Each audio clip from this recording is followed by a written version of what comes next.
chips. Yes, and I'll tell you, when I was on the beach, I was taking in water. Save it for the Tim, podcast. Tim, it was so Mike. much fun. It was so much fun. Now, here's what I do need. I got the nervous peas, we'll call it. Okay. I got to go pee really quick. But before we start the show, I need you to buy me 2 more minutes. Okay. So I can go pee. I can do that. And then we'll bring everybody else out, okay? Yeah. But you can tell them what we're doing today. Do you want to tell them what we're doing? Oh, we're about to play some WrestleQuest with Jeff Jarrett. Are you kidding me? This is about to be an absolute blast. I think we got a couple more super chats coming in here. We have DJ Kanto super chat saying, I think much like the upgraded Wii remotes, we'll have new Joy-Cons, but they'll look the same, but maybe have half thumbsticks and other upgrade.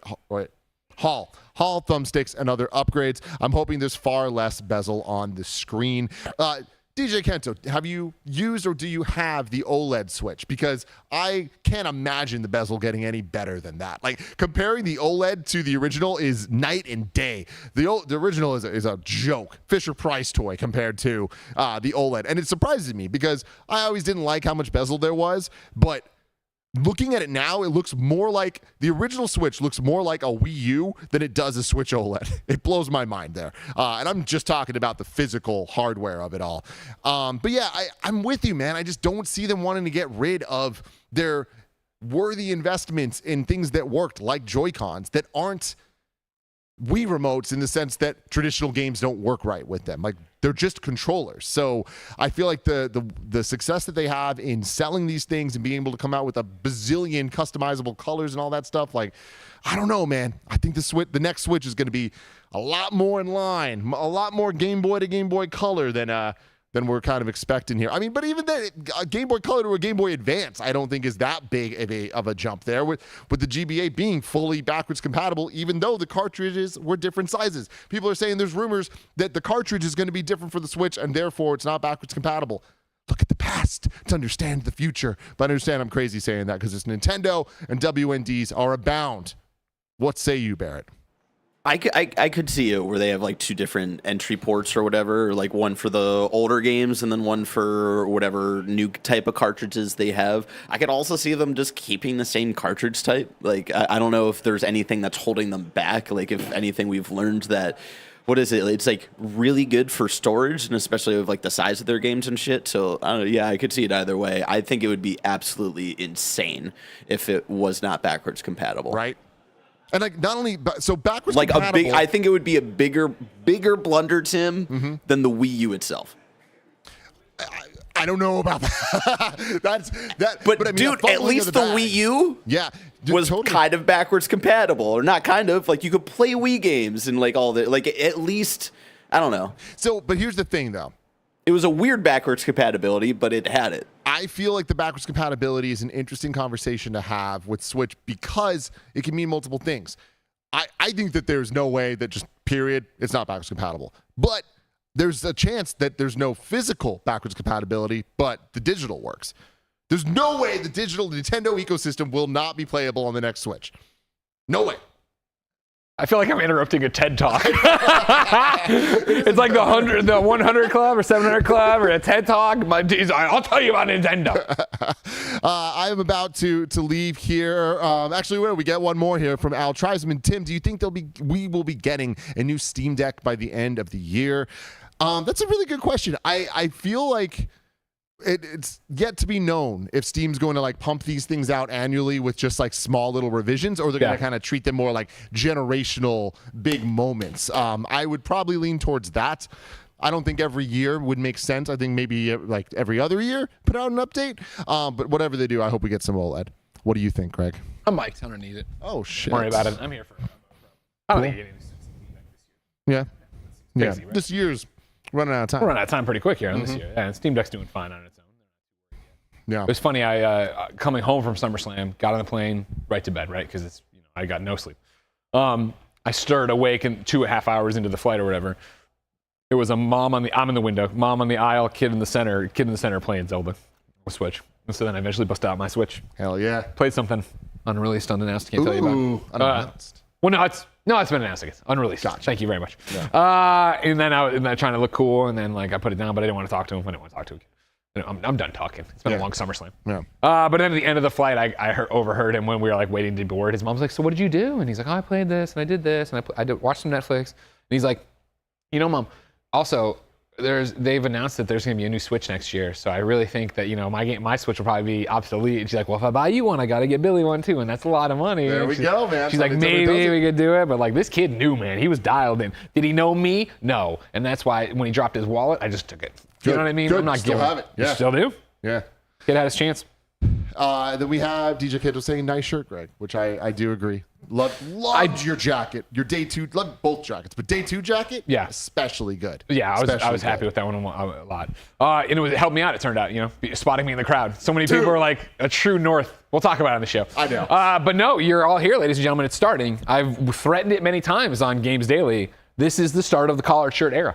Oh. I had come home. I told Jen I'm sick of looking like a schlub. I'm going to buy some collared shirts. Great. She says, you never will. I'll order a bunch. She ordered a bunch. And here we so are. There's a whole bunch that I'm like, I would never normally, not this one, but there's other ones I'm like, I wouldn't wear this, but if my wife says I'd look good in it, I probably look good in it. I love it. Yeah. I'm very excited for this. You Step should it be. up, everybody. You should be. You should got be. Mike over here looking here. like a damn snack. I'm wearing my jeans for a reason.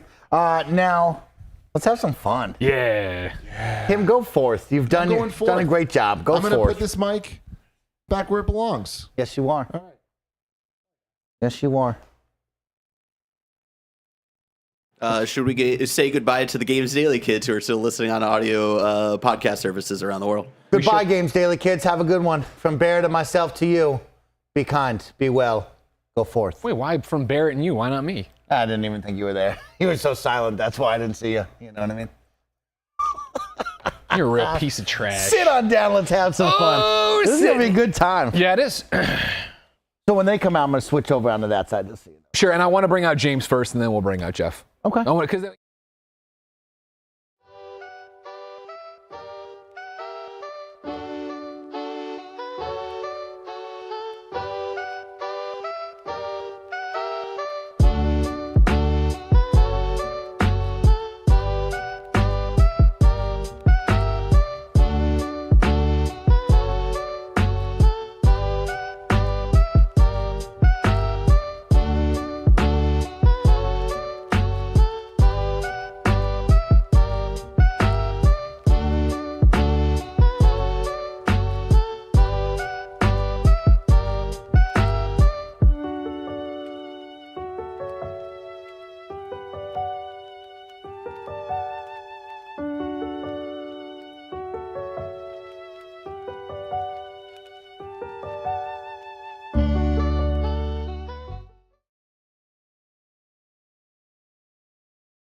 what is up, everybody? Don't try to take this moment from me, Snowbike Mike. WWE superstar Greg Miller, host of This Is Awesome, in the building to play WrestleQuest, a game I appear in. No big deal. Is Mike in it? But I appear in it as well, Greg. No, not as I gave you too much. I gave you too much when I gave you this KFW juice. You know what I mean? Mike the Hype Howard, Greg Miller on the mic. KFW has been incredible. Yeah. And we're continuing the wrestling fun. We are continuing the wrestling fun, ladies and gentlemen, on the heels of SummerSlam, of course. WrestleQuest comes out tomorrow, August 8th, on pretty much every platform known to man. And so when they said, hey, would you want to be in the game? I said yes. But why not celebrate the game by coming in for a huge launch stream sponsored party with us? And they said, that also sounds good. Yeah. So what you're getting today is a 3-hour WrestleQuest stream where Mike and I will begin by playing some WrestleQuest so we all understand what the game is. Yes. Then we'll welcome James from Mega Cat Studios to the couch to tell us about making it. And then we welcome WWE Hall of Famer, AEW exec, the one, the only, JEFF, JARRE, Double J, Jeff Jarrett, is in the Kinda Funny spare bedroom to come hang out with us. And we're going to talk about the game, obviously, and then we are just going to hang out. This is a party. This is a hangout stream. This is going to... Mike, what do you want Jeff Jarrett to teach you? I want to know the swagger. I want to do... Can you think... Is he going to be able to teach you the strut? Double J. I want the Is he going to teach you the strut? You think he's still got it? Do those hips still move like that? You know I hope so. Man, now, Kevin's bringing out a guitar. Yeah. That's... That doesn't end well for people usually when there's a guitar around Jeff Jarrett. I just want to know the strut. I guess, what do you want to learn from Double J? I want to stay away from that guitar. I want to stay as far away from that guitar as I possibly can. That's what I want. Yes. But again, of course, this is a sponsor stream. WrestleQuest coming out tomorrow. We have been fans since we first played it. Obviously, the idea in general, if you aren't aware, it is a wrestling RPG. We will start it here as a turn-based RPG set in an action figure world where it's all about wrestling. Of course, I've been excited about that since I heard about it. And I'm ready to jump in if you are, Mike. Yeah, let's jump in. Let's check it out because I think it is a really awesome premise. It is different from the wrestling games that I know and love, right? And that's what I'm excited for, is like seeing something different, a different twist on the wrestling world in video game form, which is going to be great. Exactly. That's, as you start off here, we're in the podcast chorus, our narrators of what's going on here in the toy world. And that is the thing, right? Where it's every toy dreams of being a wrestling superstar. And if you were worried it was just Jeff Jarrett in the game, just Snowbike Mike in the game, just Joey Noel, just Greg, just Johnny Ace, just Tim Geddes, just Blessing Eddie Oye, it is not. Jake the Snake is here. They have all sorts of living legends and some legends from the past that are inside of this game, in key to the story, of course, right? Yeah, you got to have you got to have the legends. You got to pay love to what brought you here. There he is, DDP. DDP doing some yoga. You know how he does it. He's up in the Winter Wonderlands, right? Audio is great, Bear. Thank you so much. Bear Courtney on the ones and twos and making sure it works out there. On the ones and twos, that's right. And there he is. The star, pretty much, of WrestleQuest, Macho Man. And you might say right there, 2 statues. What's that all about? Oh, you'll find out. And there he is, Double J, Jeff Jarrett. There's our Double J right there. I love that it's also in the toy universe. Like you and I always talk about, right? Having those action figures back in the day and slamming them together, flying out of the plastic ring, right? The idea of having this in a toy world is so well done, really thought out. Yeah, of course. You can. We have a link in the chat, right? If you want to get into it, how do you do that? What do you put in? So throughout the chat, there will be a Nightbot command that will be popping up every 15 minutes. You can go wish list it at any time, and we'll even get that up on a ! WrestleQuest as well. Here we go, Mike. Here we go. The big intro right here. It is a big intro. This is what, of course, setting you up and getting you ready to go. Wolf Fox says, if Jeff Jarrett pokes Greg through a table, don't put that out into the universe. All right? This is an expensive table. Nick Scarpino would be furious if we went through it. Yeah, but he would also love the content. We do it for the content, Greg. If we killed his succulents, I don't think for a second.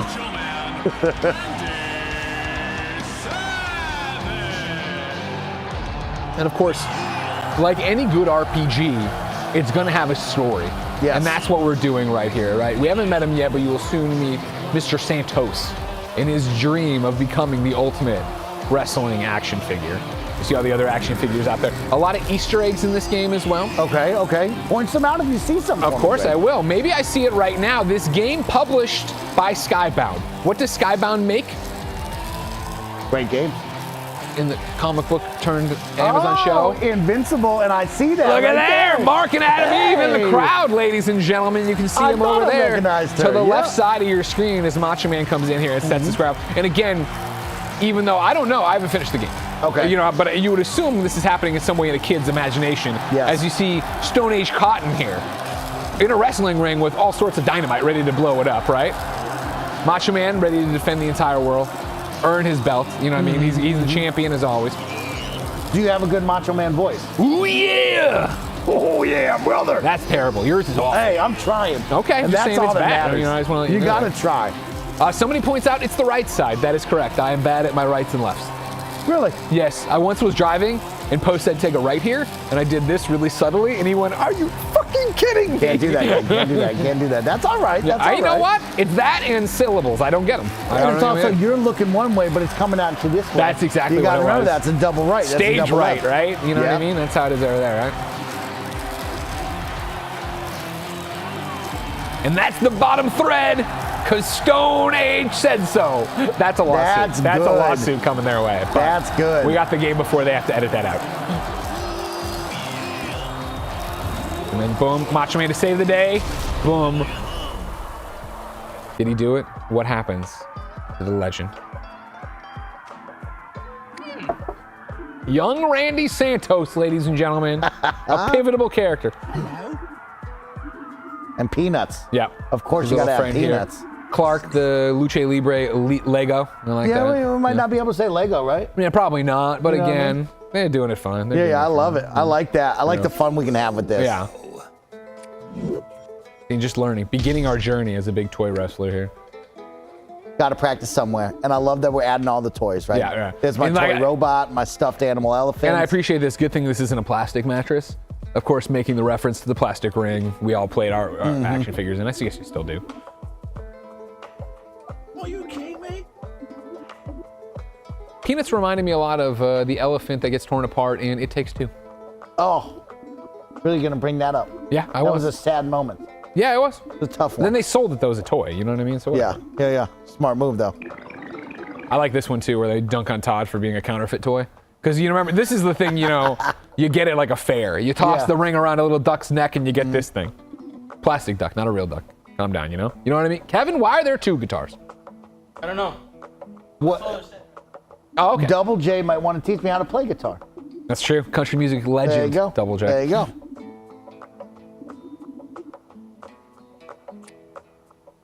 Now, people already want to get into trophies with you, too.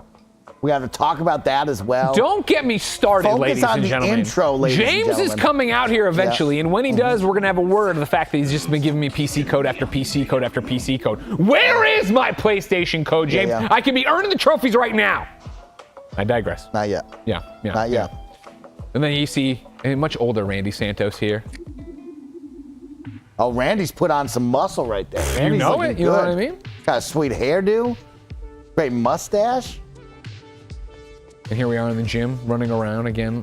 This is going to be a full-fledged turn-based RPG here as you run around. Yes, I'm excited. Story's to talk. a big part of it. Yeah, I want to talk to the team about the story. That's what I'm so excited about. Yeah. I think Double J as well. He's going to have a great story to tell, right? How do we take... How'd they sucker him into this? Yeah, I want to know. How do we get some from Double J and all these incredible icons that they've brought in to help them with the game? Yeah. What kind of stories did we get from each one of them? I'll knock you out. Look at them inspiring a new class of wrestlers. Mike, what'd you think of SummerSlam? Oh my gosh, what a great event. Ford Field rocking. Was a little disappointed. I like the big ramp, Greg. Yeah, I like the big but ramp. if you're gonna get a big stadium show like that, you know that. I like the big ramp. I like the walk-in. But you know what? I thought the show altogether was a really good time. Been watching it with Kevin Asaks, my buddy. We've been enjoying SummerSlam. And just always great to see the big events go down. Now, this is another one I like. Granted, I think a lot of games do this day in turn-based stuff, but keeping it more active, like you can't really take your eyes off it. You can do it, but then you have another shot to follow up with damage or make a block or whatever like that. Well, I want to know all about the hype meter down below. You know what I mean? Because wrestling is about playing into the crowd, getting the people behind you or against you. Yeah. Double J, ever turned big boy heel? He a bad boy heel? I mean, isn't he perfect? Yeah, I think he always is. I want to know about Double J and the heel turn. I want to know about how he brought that to life, how he gets the crowd against it. Call somebody slapnuts, hits him with a guitar. It pretty much does it, And that's the thing about it. I'm excited to talk to Jeff Jarrett, right? Because I've talked to a lot of wrestlers here and there, Yes, right? you have. But it's usually not a meandering 3-hour stream. This man needs to know how much I fucking hated him. Wow, you know really? what I mean? He is such a good heel. But I'm talking about his little kid, Greg, watching WWE. Okay. Oh my God, I hated Jeff Jarrett. He got away with too much. Now here you go. This is your measure how pumped the crowd is in favor. You can raise the hype meter by mixing your attacks and nailing button prompts. Yeah, bounce off the ring. Yeah, you gotta do that. Yeah, you got to keep the crowd with you. Hype up the crowd for extra damage and even to enable some powerful moves. One way you can build a hype meter is by using the taunt option. This will generate hype equal to 2+ your influence. All What that would be your grandstanding. taunt? Do you have a special taunt move you've thought of if you were ever in the ring? Are you one of those guys that climbs up the ropes and maybe does a chest bump? Are you doing the DX? Cross chop's always right there for you. What do you think you're doing? I mean, I'm talking a lot of trash, right? So Yeah, it's you're talking. I always like when Stone Cold would get down in their face and like that kind of thing. I can see something like that for myself. Yeah.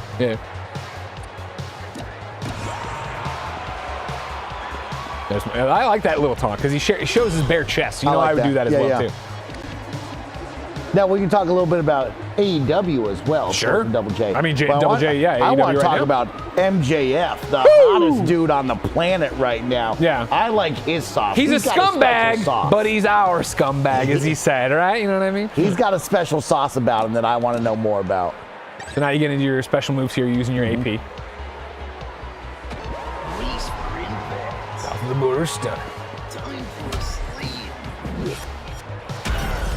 Nice job on that. Oh, good button prompt. I'll tell you, I'm terrified of it because we're going to learn to pin soon. Okay. And I'll tell you what, I made a fool of myself demoing this game at SGF a few years ago because I could not get it down. Okay.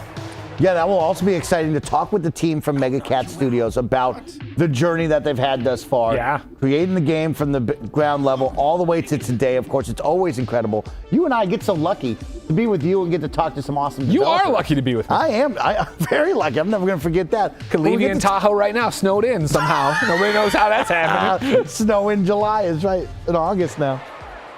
All right, so let's get this guy.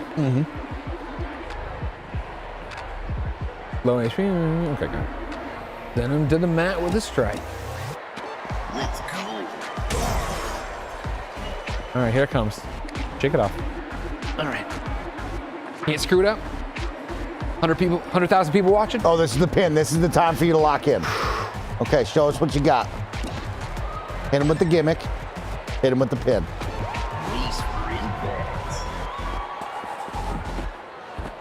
Oh, love that ref animation. Yeah, right.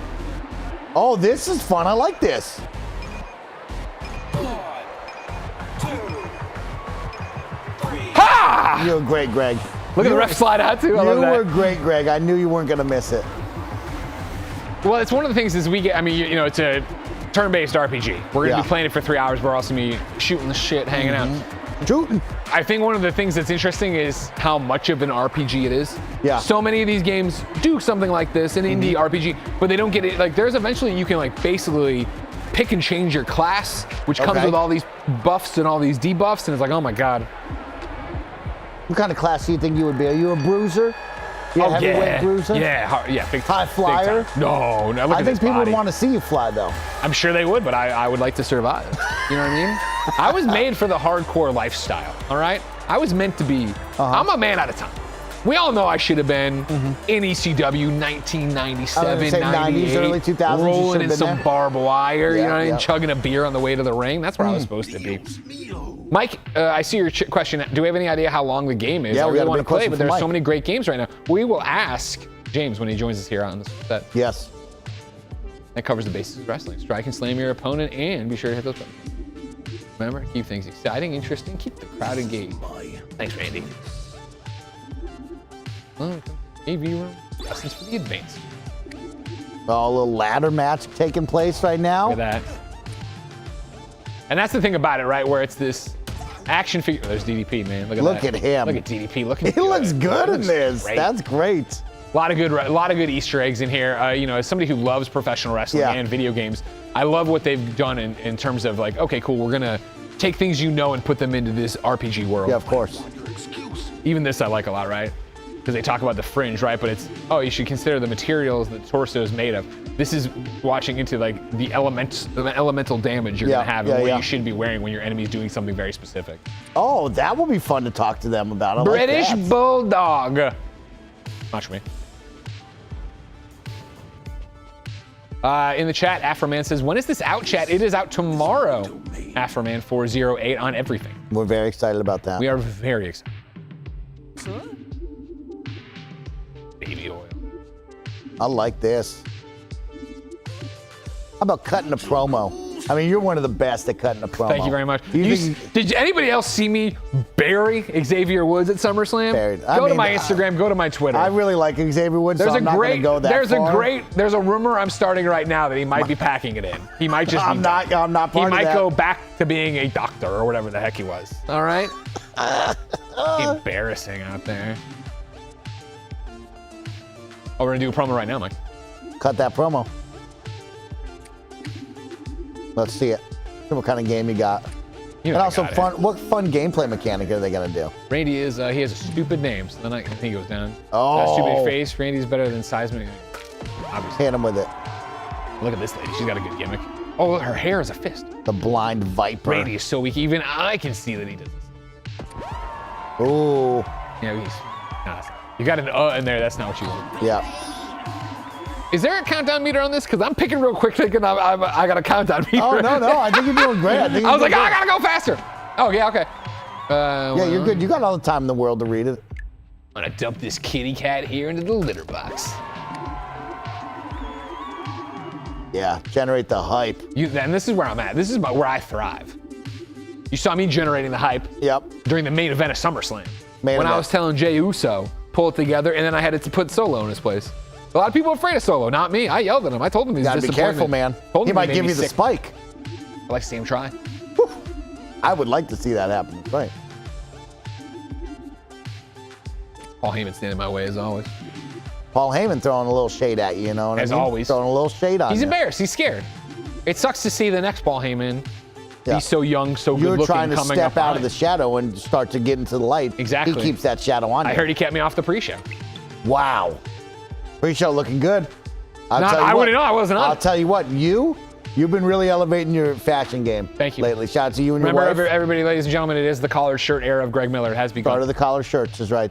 Tell you what, you and your wife have been really elevating it. That pre-show for WWE, they've been elevating it. And you are going to fit right in when it's your time. I appreciate that. Or if they need me to wear a sweater, I will be there. They don't need you. All right? This is my moment. You can stay out of it. Look at Randy run.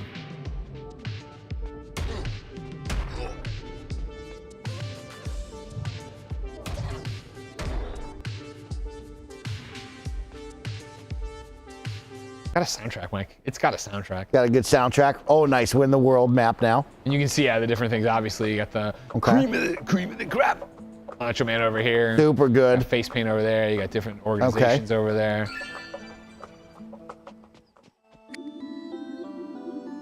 Known for his consummate physical ability, his savage wrestling style, and his deep, gravelly voice, Macho Man Randy Savage is quite possibly the most iconic legend of wrestling. Wow. Celebrating 29 title reigns across his 32-year career, Macho Man was not just a celebrated champion, but a long-standing crowd favorite as well. Whether cutting exciting promos or delivering incredible and theatrical flying elbow drops, Randy Savage won fans and accolades everywhere he went. Even today, Savage is revered by fans and wrestlers alike, with his story inspiring generation after generation. It is no secret that only someone like Macho Man can make the entire wrestling world stand up and say, "Oh yeah!" Getting a little bit better on that one. It's getting a little bit better. A little bit better on that one. Oh yeah! Oh yeah! It's prime time, folks. Neon Gravebird. All right, so we gotta get him some face paint. Neon Gravebird is an awesome name. Yeah? That's a bad name right there. I like it. This is our first real quest here, right? Like, we gotta help him. What does he want us to do? He wants advice on what kind of face paint to use in BEW, one of the other federations. I like that. Have to rise the ranks up over here. I like that they're coming to Randy for all their advice. They need guidance. Sure. You know? Well, nobody's more into it than Randy Santos, you know?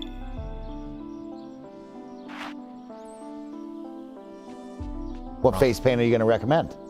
Because I like the pink Warhawk on his face. Sure. What are you going to go with? He wants to be a hero, but he's afraid that, that won't fit in the BEW side. Really? I think you got to go with your heart. Every gimmick's got to come from the heart. Yes. Oh, you're going to go get him some face paint Well, yeah, right but now. something's wrong. There's no shopkeep, Mike. Footprints here. Oh, no. Oh, no. Oh, no. There's a wrestler raider. Take him alive and we'll melt him down to use his plastic as war paint. I love this. I love it. I cannot wait to talk to the team about this because the toy gimmick is perfect. What a great idea. I almost missed Greg. it. Ah, Whoa dang there, it! Greg. I forgot. I see what I You gotta mean. remember you're in it. You're I in the know. game. I'm sorry, everybody. I'll still get this radar for you. Don't worry. I'm gonna bust out the stunner right away.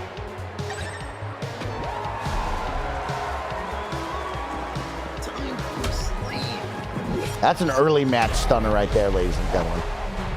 Okay, we're not going to talk about that either. We're not gonna talk about that. We're not going to talk about it. Couldn't have given me the PlayStation version. I love that we are in the back of the face paint shop, possibly in the front of it, but I just love that the whole background is all set to that, which is great.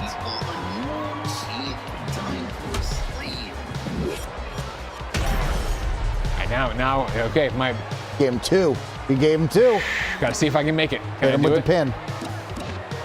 Sure, you don't want to give him a people's elbow beforehand. No, let's get out of here with the win, There you go. Craig, You're doing great on that one. I got sweaty palms, man. I don't want to look like an idiot out here, all right? Double J's watching.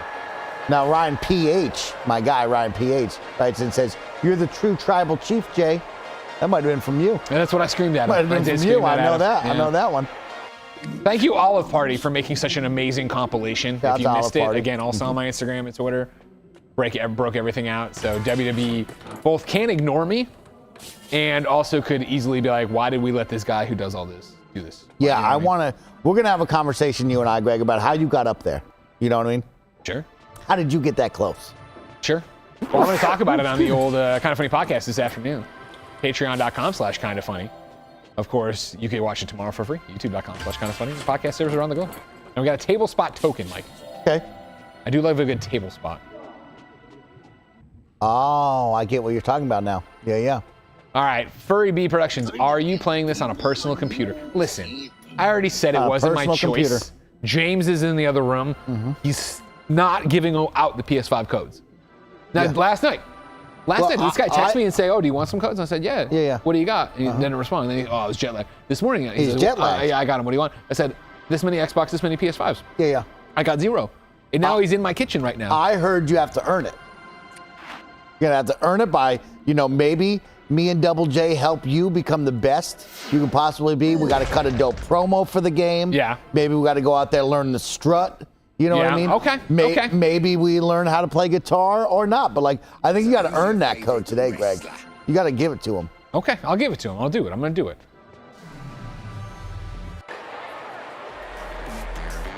Here we go. I like that you go right to strikes.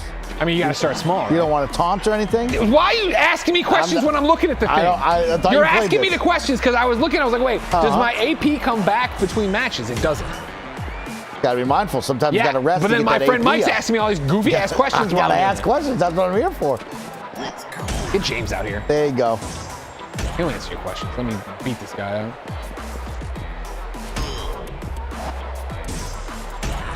Yeah, give him one of those. I'm gonna give him a stunner again. Yep.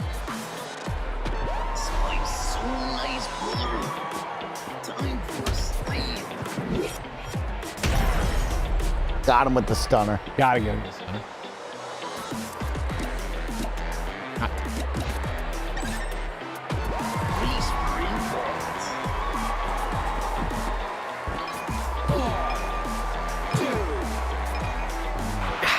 Oh, wow. You hate to see it, Mike. He's It's back. a kick out at 2.5. It was 2.5.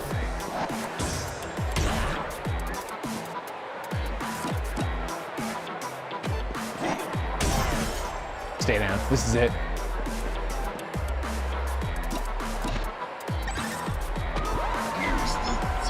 There we go.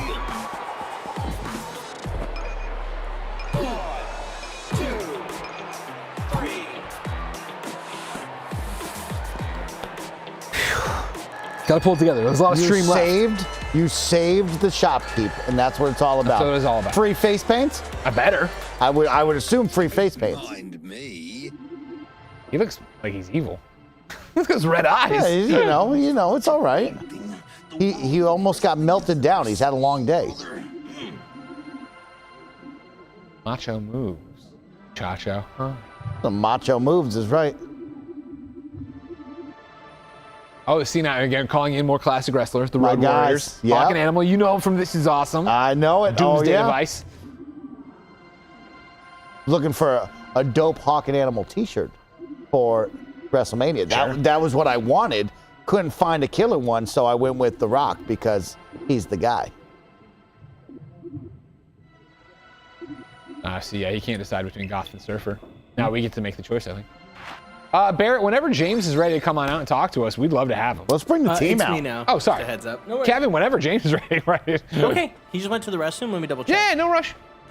I'm just practicing. before I see him. mean, like, You know don't. what I mean? When Double J gets out here, you can't do it too good. Because if you do it too good, there's nothing for him more I to need teach to you. teach. But like, do you keep the back straight? Do you hunch? Well, the find back out a when he little bit? gets here. Don't do it too Do early. I add some moves? Because I'm doing the double pistols, right? But what if I do a little I mean, he's going to tell you probably to make it your own. You know? Make it your own. I would think so. I like that. I like that. Such strength, such I see. I would say go with the surfer. Go with the surfer, stand out more. Or do it that way. Or go golf, which he thinks will be better in BEW. But I think you want to stand out. Yeah, but Greg, you told him that he's got to live his truth. He's got to be him. The surfer, then. Yeah, exactly. Locking it in. Now, if you ruin this man's career, we'll remember that. It's on him. Look at all the classic Macho Man outfits. I love the outfits. I love that. I love that the outfits are on display. What is everybody saying about Macho Man right here in this area? Hey, let's have a chat. Macho Man sure knew how to dress. Al. He's like the best parts of the 80s rolled into one. Love that. This guy looking like an E-Man figure. Sneeps and tatty. Sir Ren the Fair. They're having a lot of fun out here with the characters. Yeah, as they should. I want like to talk that. about all the fun they've had making this game. Please welcome to the stage, ladies and gentlemen, James from Mega Cat Studios. Hello, James. Come sit here. Thank you for coming out here today. Congratulations. I wish I had a chair. Meet you. All right, well, I don't need a chair. I don't want to get hit with anything. I think I can take it. I don't like these guitars. I don't like anything that's happening to him. Chairs are for. Yeah. Chairs for you guys. I don't like that one bit. So James, founder of Mega Cat, one of them, right? True. Congratulations on that. Congratulations. Launch day tomorrow, of course. You can get it everywhere. The sponsor stream. We're hanging out with you. How does this start? How does WrestleQuest start? Yeah, no, I mean, like, where? Yeah, for you guys, how long have you been working on it? Where did the idea come from? You know, so we started Mega Cat 8 years ago. And we first decided to jump off the cliff, started a game company, made a wish list of like what we really wanted for someday. Yeah. And we laid out a risk profile of 1 to 10 votes, how much we love. Sure. 1 to 10, how possible it is. Okay. 1 to 10, risk, we'll say, of like cost, marketing, all the things. And then like 1 to 10, I guess we'll say like feasibility. Like, is there a market for it just because we want to make this thing work? In an effort to try to remove all the very emotional decisions that make cool creative things happen. Yeah. And we're like, man, this is a bad idea.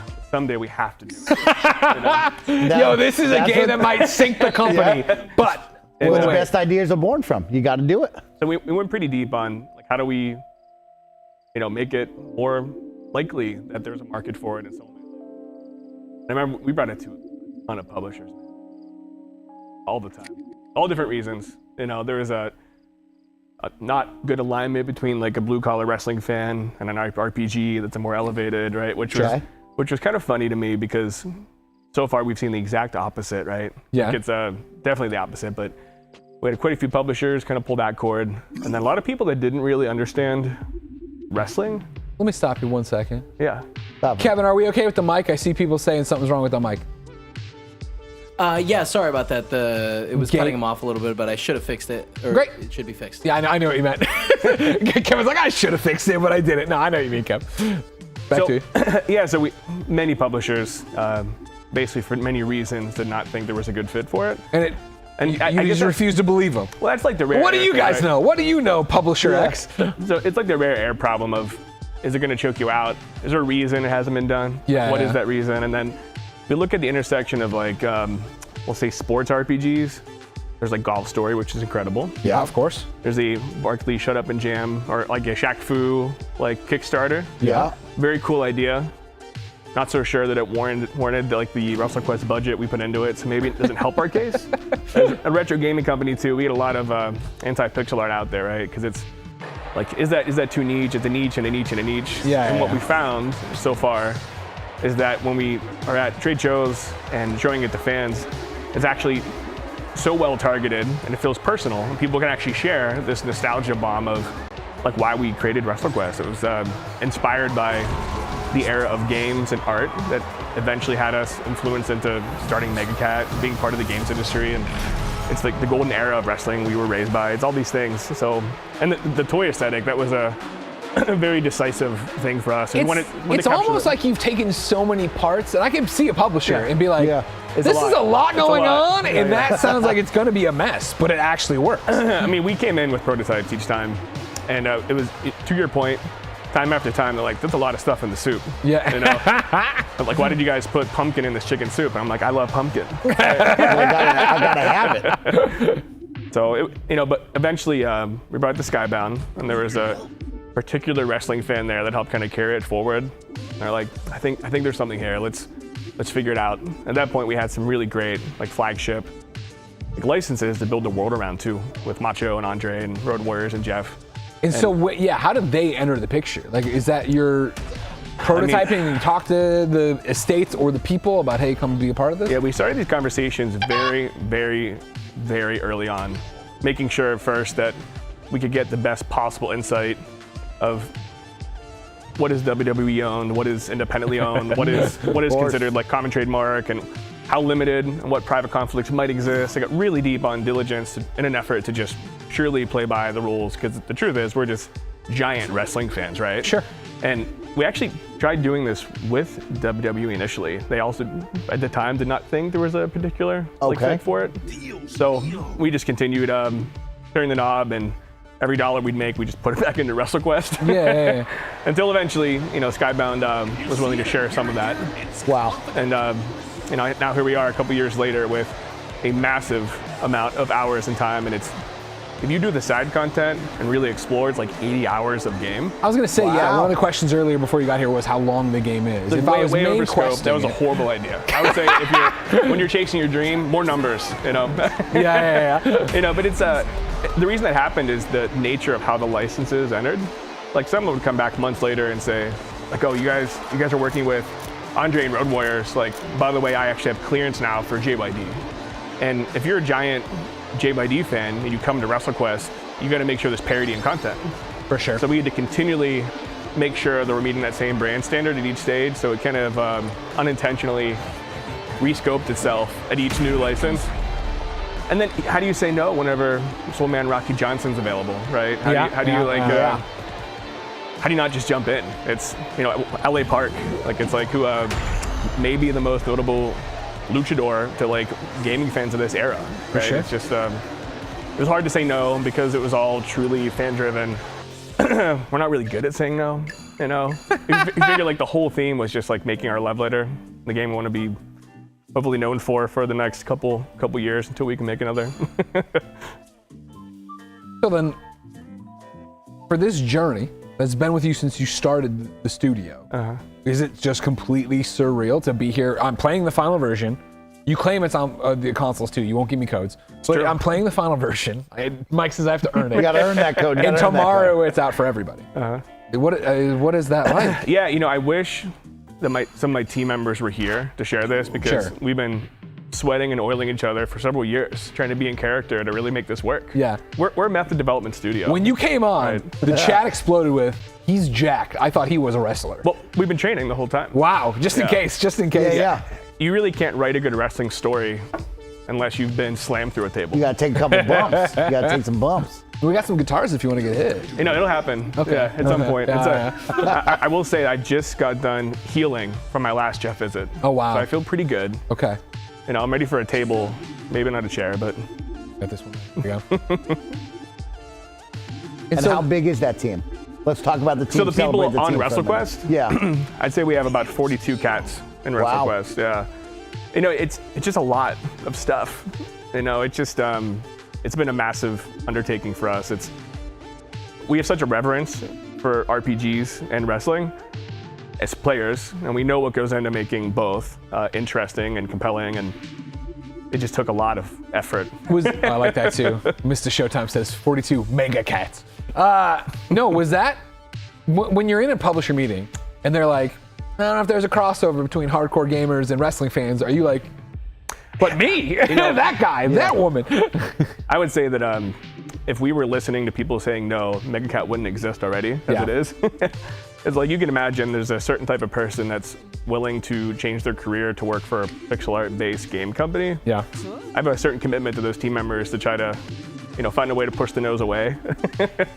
But it's been a lot of fun making something that we've always wanted to make and finally letting people touch it and play it. And every time we get a focus group or go to a trade show and we get another award or like kind of fan mail, it's just so fulfilling, right? Like some of my favorite WrestleQuest development memories have had some press emailing us after that they discovered wrestling through WrestleQuest. Wow. It's deeply satisfying. Yeah, that's sure. super rad. And it's like, you never realize those things are on your bucket list until they come back to you. But yeah, I can't wait for everyone to be able to play. We have so many friends and friends of the studio now that have been following it closely since our first announcement. And actually, Greg, you were one of the first people ever that gave us some coverage at LA.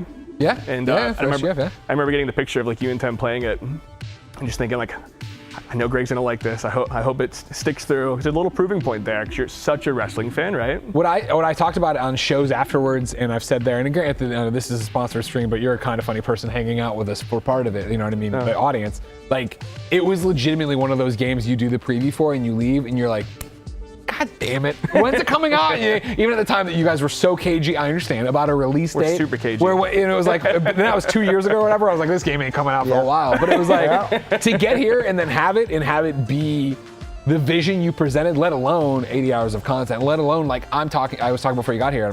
Maybe you heard, but like the fact that it's a real ass RPG. Like it isn't just a turn-based cutesy thing. It is like, all right, you saw me go through of like, all right, you got your manager, but all right, now what kind of hype do you want? And all these different things where it's like, oh man, you really got to balance, let alone, I can only imagine 20 hours in what it's going to be in terms of, well, what elemental outfit do I need to get to fight this very specific person? What do I need to be running?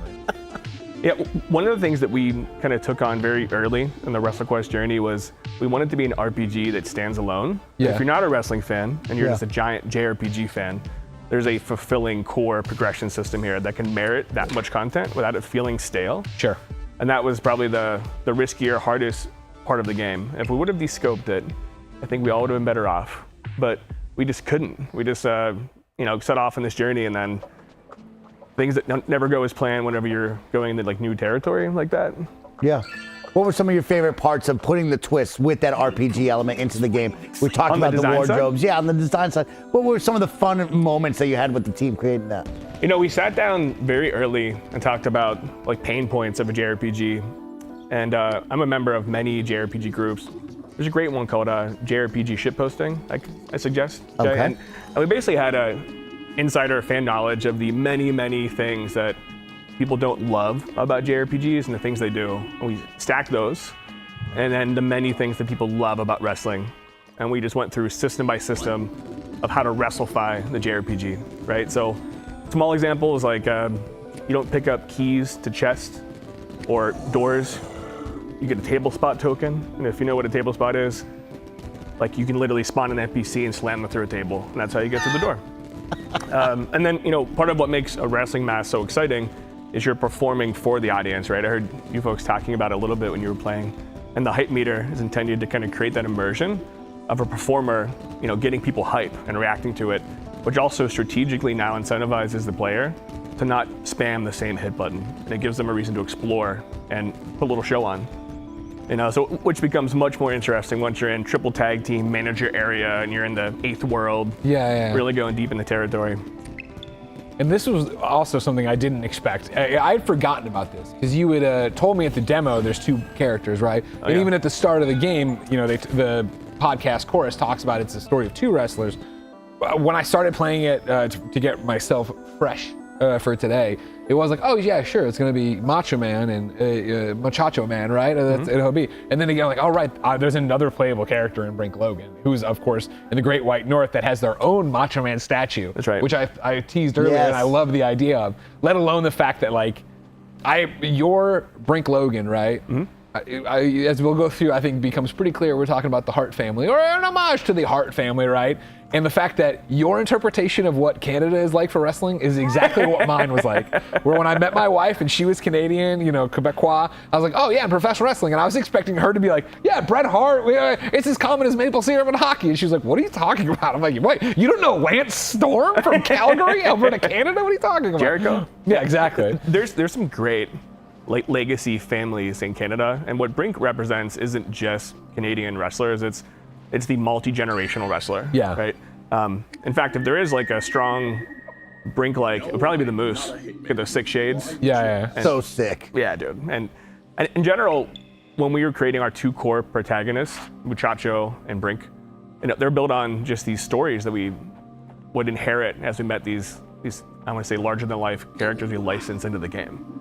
Right? So when we would meet folks like Jake the Snake or DDP and we talk to them, a lot of them have never been closely involved with the game's production part before. For sure. A little mocap, Yeah. some promo, some licensing, but that was it. And it's timed very well for all of them because they're all graciously willing to give us time and share stories and insights on how to make sure it's authentic. And some of the stories that are told in WrestleQuest, like as an example, the Angry Joe, what up? and actually We're gonna talk about that for sure. one of the opportunities for us was to explore the underpinnings of challenges these wrestlers go through. So as an example, the luchador is a character that spends a lot of time on the road away from his family, and he ends up in this sequence talking to the luchadora, Senora Luchadora, his wife, and she's like, "You're cheating on me," and he stops her. He's like, "No, I'm not. I would never do that. But you are. It's with the ring.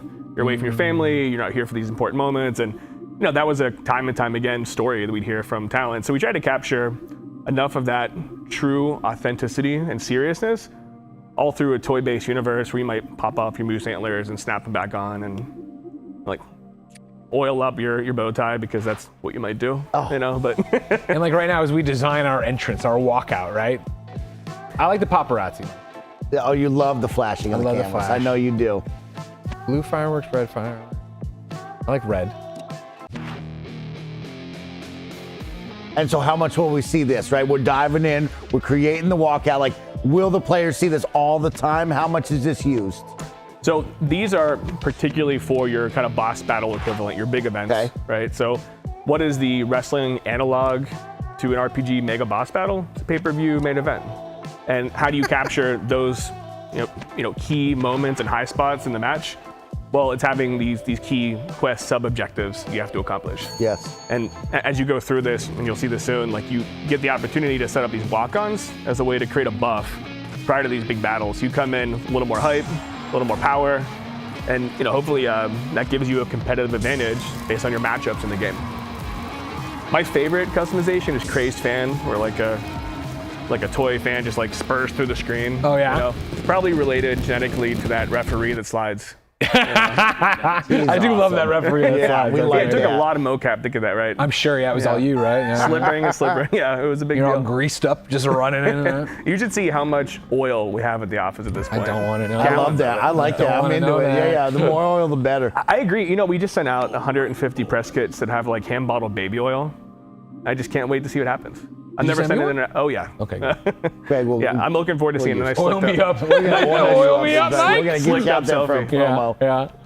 Yeah, I love that we talk about the gameplay, but I want to talk about the story, right? Because like you talk about Yeah. RPG, that's the big one is what is pushing this forward? What's that narrative that you guys built this on? I think it's so rad that you have these superstars, these Hall of Famers come to you, talk about it with you, and then kind of craft a narrative around that, and like pull these pieces. What was that like? And like, what can we expect out of this story? Because you have two people right now that we're telling a story about. Yeah, that's my favorite single part of the game is the story. Like I think the story is just so much fun. It was fun to create. It's 130,000 words, also big. Wow. And that's after we edited out 30,000+ words. But it's just like the stories that, like there's so many of them that come in from talent, and then the reason people tune in to wrestling is the stories. Whether you're watching current AEW events or you're listening to podcasts of your favorite legend, it's just like these stories are so wild. And what makes an RPG stick is the mix of satisfying progression and reward schedules alongside interesting, gripping stories. And if you're making a big RPG, the story has to be first. Yeah. So we've always created games working backwards from the stories. So Muchacho Man, like he lives in kayfabe, right? So wrestling is real all the time. And you can see as his character speaks and works that at all times he's living it. There's no gimmick, like that's just Muchacho Man's life, right? And Brink's a little more jaded. He's like a family worker, multi-generational. He has to do the job. And I appreciate here it was like, oh, you go out there and lose, you know what I mean? Like the objective here isn't to win this match, it's to put the other guy over. Yep, and there's an underrepresentation of moose-based wrestlers. And that's one of the things we want to do. Oh no! I was trying to do the chair throw, I hit the wrong one. There it is. There's something satisfying about pixel chairs. 100%. But on the story side, that just continued to become like the original Goliath for us to overcome because we wanted a diverse cast of characters for archetypes. Yeah. And we wanted enough progression that there was something satisfying and new every hour or two to make you want to continue and see what's next and see what's on the bend. And I don't want to put him out there, but it's we've been spending a lot of time with Gerard the Completionist. Oh yeah, we love him. He's just a big fan of wrestling, right? And just over the weekend, Gerard's like, well, I'm coming up in hour 70. Still haven't completed it. He's like, there's a lot of stuff here, and just so much positivity, and it's so fulfilling to have people who like live and love that are your core audience just be that satisfied that they want to like live in that swill of wrestle. You know? Well, I appreciate it over here. It's long gone now. The chat's very active. Thanks for all supporting us and supporting WrestleQuest and the sponsored stream. Remember, out tomorrow, there was a thing of like, I'm into RPGs, but I'm not into wrestling, ... yet. Like, they're like, interested enough in what you're doing already with the game. You'd be like, wait a second. Let's see what's up there. Well, I think the toys help on several levels. Yes. Right? So it's the affording space of gameplay and make sure that it's still like an E for everyone, like cat dad moment. It's highly shareable. There's no blood. It also gives you this like really very silly fantasy where Andre the Giant can pick the ring up and snap it in half. Awesome. And put the toy set back together. And then from a nostalgia basis, everyone remembers smashing their action figures together. Maybe you have, a Ric Flair and a G.I. Joe and a teddy bear. That's what you got. Yeah. And I feel like that also helps for someone who's not like a massive wrestling fan. We all grew up with toys, and we all have had these toys battle each other, whether it's in a ring or in a pile of rocks. But I love those Higgy boys. Oh yeah, you got to. Talk about the toys. Are there any special toys that you love from your childhood that you put in the game? A lot of them are represented throughout the game, so you can see like all these characters in the audience. Those are basically love letters from toys that a lot of us spent the most time with as kids. So we spent a lot of time just kind of figuring out like how do we get toy representation that's also regional. Like once you get to a Machi, the Japanese area, there's a rich world of Japanese toys. Oh, that's awesome. Right? I'm sure the research on that was incredibly difficult for you. It is full of nook and crannies of Easter eggs. When you make a game that big, that long, and you love it, you just find this endless wish list of stuff.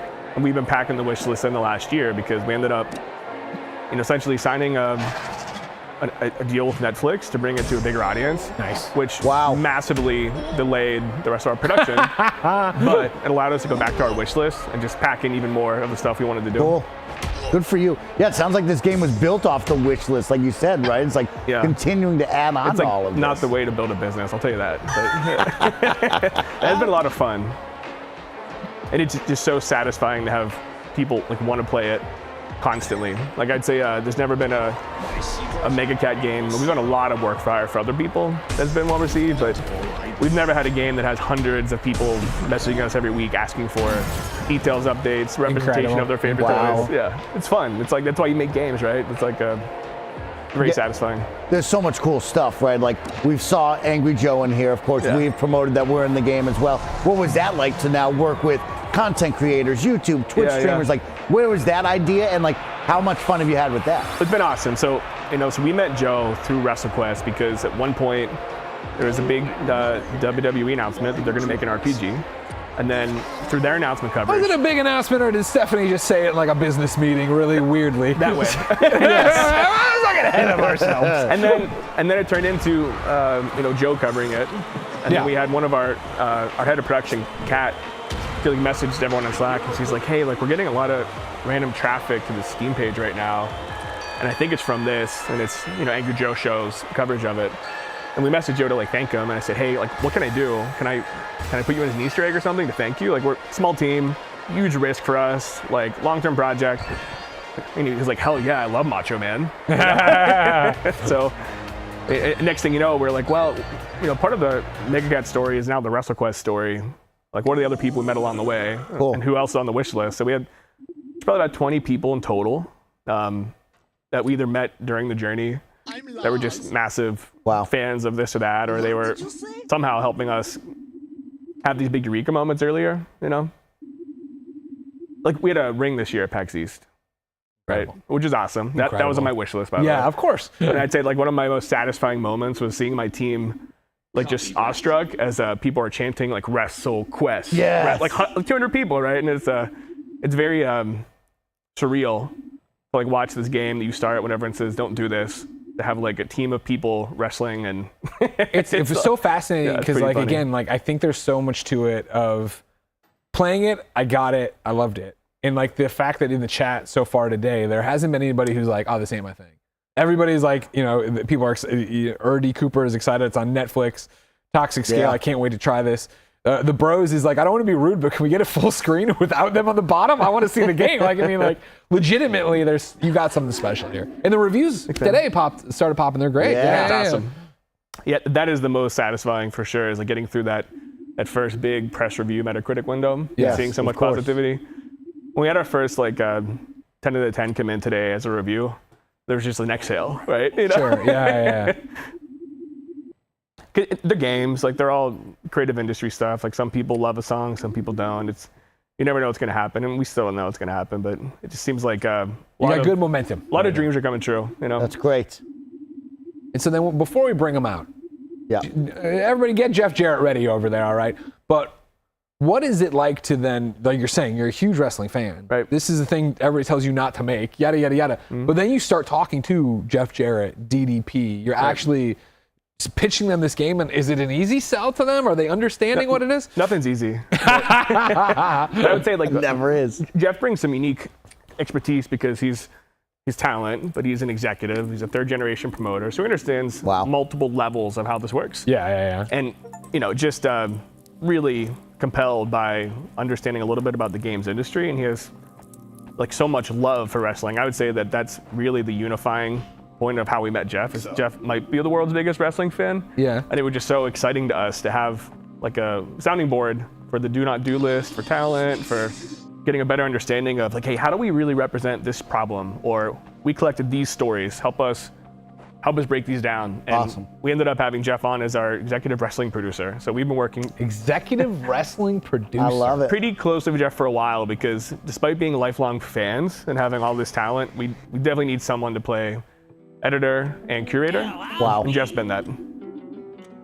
And who else have you worked with? Because I've seen a lot of names. I've seen you on the press tour with different faces. Who else have you worked with on this? So we just got back from San Diego Comic-Con. When we were there with Sarge. Sergeant Slaughter. And Sarge is great, man. Yeah. Like the San Diego Comic-Con panel and some of the stories he was sharing about WrestleQuest and some of his perspective was just fantastic. But Sergeant Slaughter, Jake the Snake, and Jeff were at Comic-Con recently.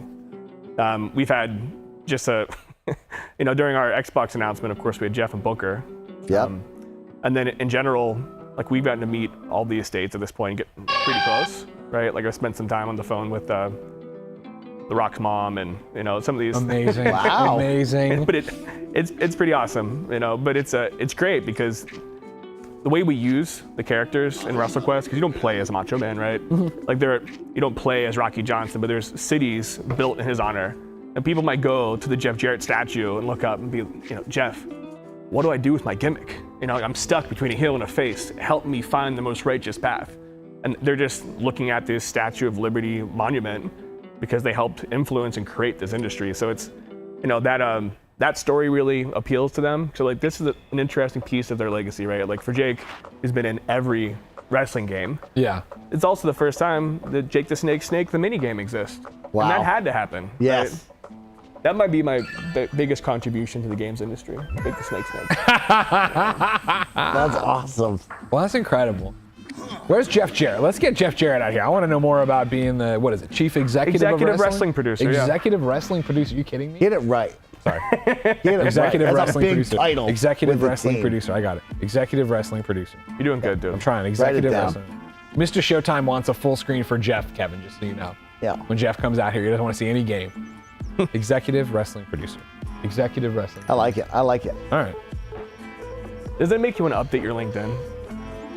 Yeah. If I was the good. executive wrestling producer, yeah, 100% I'd do that, yeah. You got WWE Superstar on it right now. I do. It's not You know what I bad. mean? Let's not get greedy I actually yet. don't have a LinkedIn. I probably should make one. Oh, you think so? I've had 2 jobs in 17 years. It seemed like I always thought it was more of a resume thing. It's like how I didn't understand Facebook when Facebook first started. I was like, whatever. Well, ladies and gentlemen, I think we're ready I think we're to welcome WWE Hall of Famer, AEW, and then the executive wrestling producer of WrestleQuest to the stage. Put your hands together at home for Jeff Jarrett.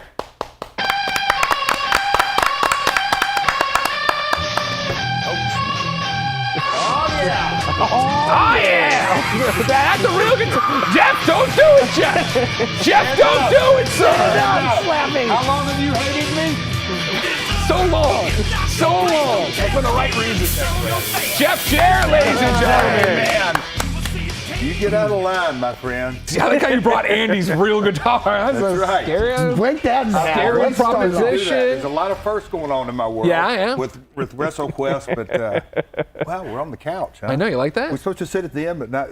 Like, I don't know. we Put it have wherever you two want more to. guests that'll have to sit in the middle. No, there's awkwardly. no. You can just get as close as It's you nice want. symmetry, though. Yeah. You like the balance here? Yeah, it does feel right. Yeah? Yeah. I'm surprised. They shocked me. Because usually it's the one big couch and the two little chairs. Yes. But they brought in two big couches that I was like, Very, very okay, I see what you're up to. Jeff, how are you? Can I order a cup of coffee? Yeah, you can.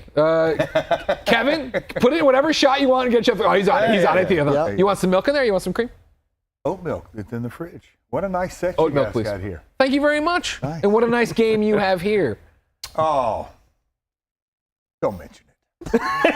Jeff, talk to me about this. When Mega Cat comes to you, what is this like? Do you have any idea what's going on when they try to explain this idea? No, I'll never forget the early calls. And I think I shared this with you, but I said, "Wait, you got Andre IP? Yep. You got Macho Man? I'm in." But the whole layout of it, the storytelling of it. Yeah. I'm not the hardcore gamer. I got 5 kids. They're gamers. Yeah. So I understand that. And, going back to the 90s, me being in games and then the TNA years. Sure. The Midway relationship, and looking at it from a business structure and all the things with that, and the marketing, all this. And then me and James just really personally hit it off and knew that I said, hey, on a Zoom call, I said, hey, I want to do something bigger and broader here. And he's like, right up my alley. So we just kind of launched the relationship, and then here we are now, less than 24 hours, and it comes out. It's pretty exciting. It's very exciting, actually. Yeah, I can only imagine, right?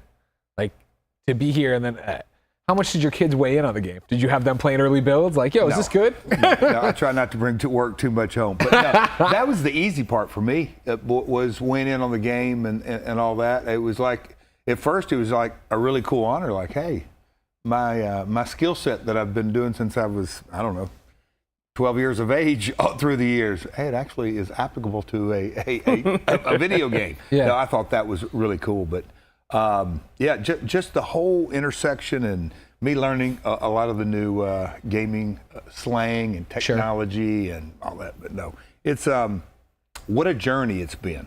For sure, yeah, you guys have been at it a long time. Yes. And then, James, I guess a question for you I would immediately have is, did you expect Jeff and everybody else, but Jeff, to want to be this involved?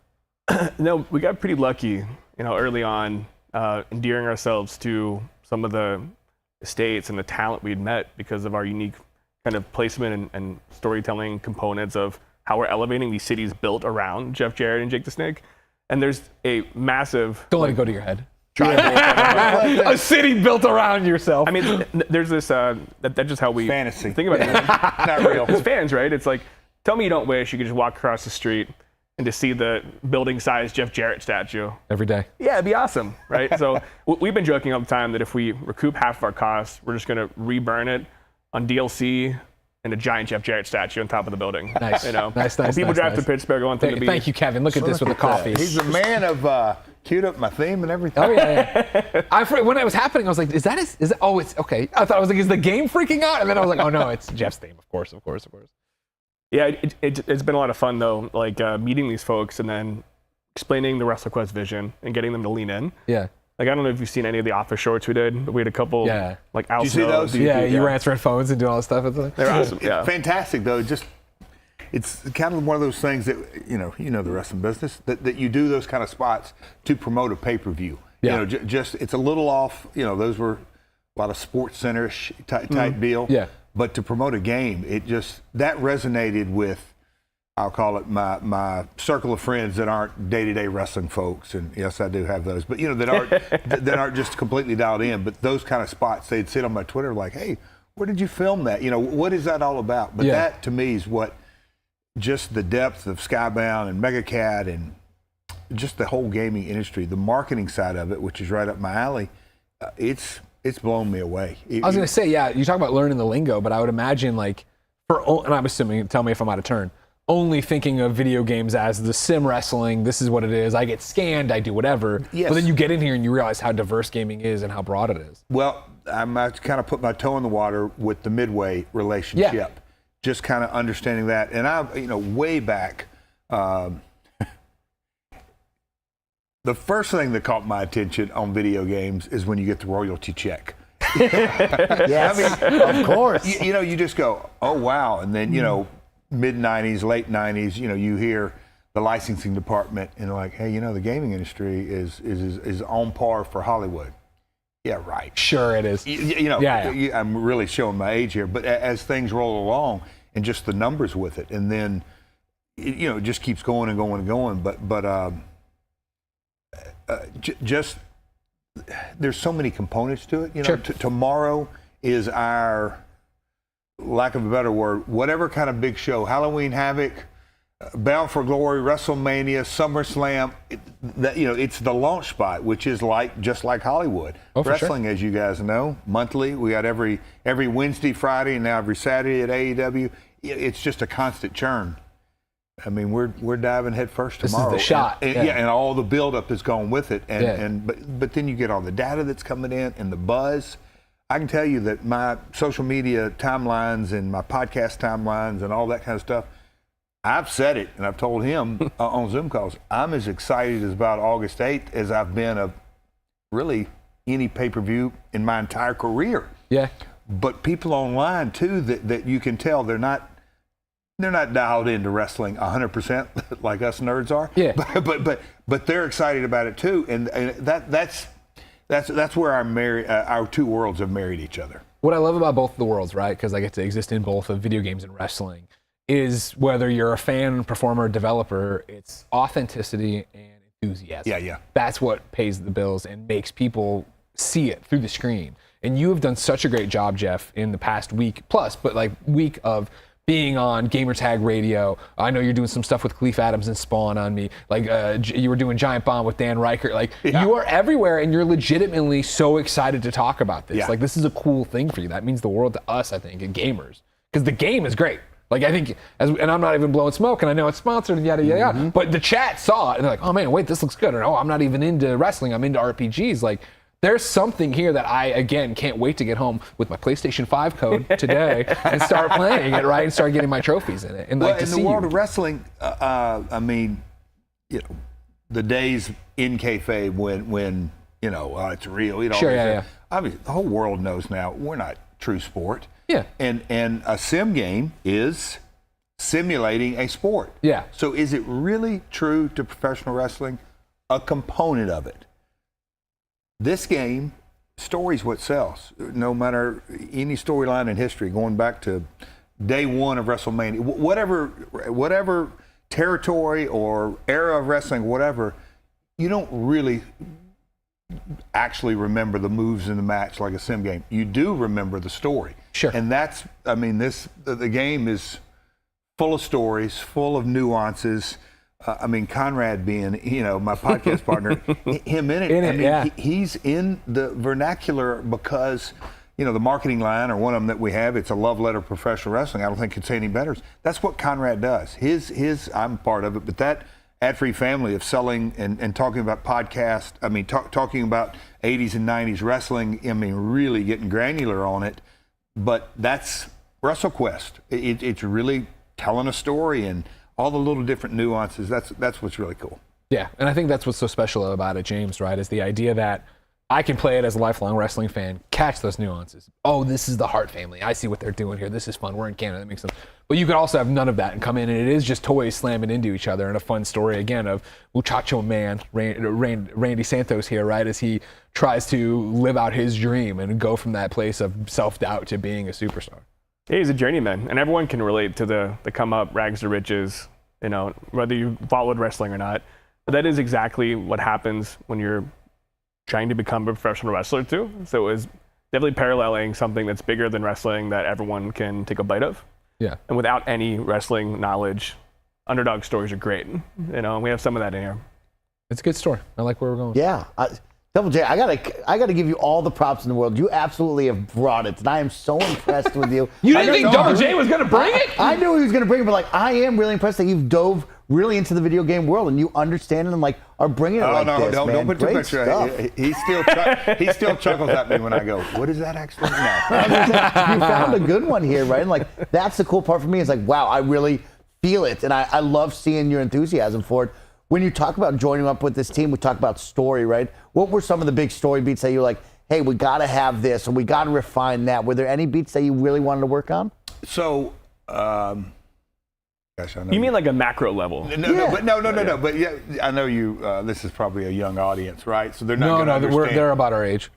we trend old. Oh, wait, how about that? Yeah. But no, I mean, I broke in '86, kind of the tail end of the territories. Sure. So but I say that when I'm riding in cars the first 7 years of my career before I went to WWF, I hear the stories of, hey, down in Puerto Rico, a lot of blood and guts. Hey, in Japan, there's this style. These different universes, if you will. It's that's how it was done back then, that you had to go kind of learn how to work a bunch of different styles. But, you go to a territory and work, on a bad guy, 3 months. Some guys get to stay a year. But then they kind of wore out their welcome and they move on to territory to territory. That's the game. You kind of move through the quest, if you will, and you build yourself up. And ultimately, you start out as a job boy. You start out as literally a ham and egger, whatever Gorilla Monsoon verbiage you want to use. But, you start at the bottom and work your way up. That top line macro mentality of, oh, wow. This has nothing to do, because my son Cody, he's all into Fight Forever right now, and sure. But it's he wants to go watch a match on Dynamite, and before the match is even before the before the match is even over, he's in his room, he's got YouTube that he's watching the show on, and he's playing the match in the ring, so awesome. Like real whatever. He's living it. Oh, in his whole world, but. With the RPG, getting into the whole story and building yourself up, the story, that's why I think I was emotionally connected to the game from his first pitch. That's what I'll sum it up. That was like, what a satisfying day. Greg loves it. Jeff was in on the first pitch. Line. Yeah, love that. That's right. And so you bring up tomorrow being the big day. How have you helped these guys over here at this studio really embrace that, celebrate that, and make it something special? Because, of course, this is something they've worked so hard. We sell a lot of games. It's that simple, right? Click the wish link now. It's in the chat. Do it. No, but I mean, that's kind of like a pay-per-view. I mean, you've got to put all your, you've got whatever promotion you're working for, but you have episodic build after episodic build after episodic build, and hope things are doing right, and the numbers are here and the numbers are there, and for the live event, the advanced ticket sales are good, but at the end of the day, until you really step up and the red light's on, kind of a lot of chatter. Yeah. And really all I am so far to him, well, we're partners, so I can't say completely, but right now I'm just an expense. Yeah. He's giving me some great workout advice, though. Oh, yeah? Yeah. That's how you got these guns? Showing. Dude, I'm working on it. Again, the chat was popping off. It's slightly hilarious. Wrestling Game Dev is buff too, says it's per chance. Yeah, we're method developers. Like, our head of studio, Zach's actually been power bombing his children to sleep. Nice, yeah. And we've gone way over table budgets. So I'm sure you have. We're living it. We're living it. I was appreciated. I saw a chat. We're not old, and then they all started putting their ages in. And they realized they're kind of old. Jeff, he thinks YouTube and Twitch. He thinks 13-year-olds. He doesn't think you 25-year-old person, 35-year-old person. No, I'm a little older than that. That's why. I know, but that's why they got offended. I just saw. I love the. Hadn't heard ham and egger in a while. Yeah, right. Yeah, a little old school. Yeah, of course. I like that old school flair. It's right. Were you either one of you guys at PAX East 2 years ago? No. I haven't been to PAX East since 2019, right before pandemic. Yeah, it's below you? Yeah, exactly. They're not. Totally my bad. They aren't paying me enough to get over there. I'm at that level. I'll go any day of the week. What happened at PAX East 2 years ago? That was kind of the first. Wouldn't that be the first kind of public? It was right out of the pandemic. Boston, just kind of the my foray into forward-facing WrestleQuest. Okay. And they would come by and play the demo, and we're I guess I could say it's like for me, a small focus group. The excitement of folks that just could play it for, what's the block you can play it for? Like 12 minutes, 18 minutes? Yeah, we were playing for 18 minutes. What?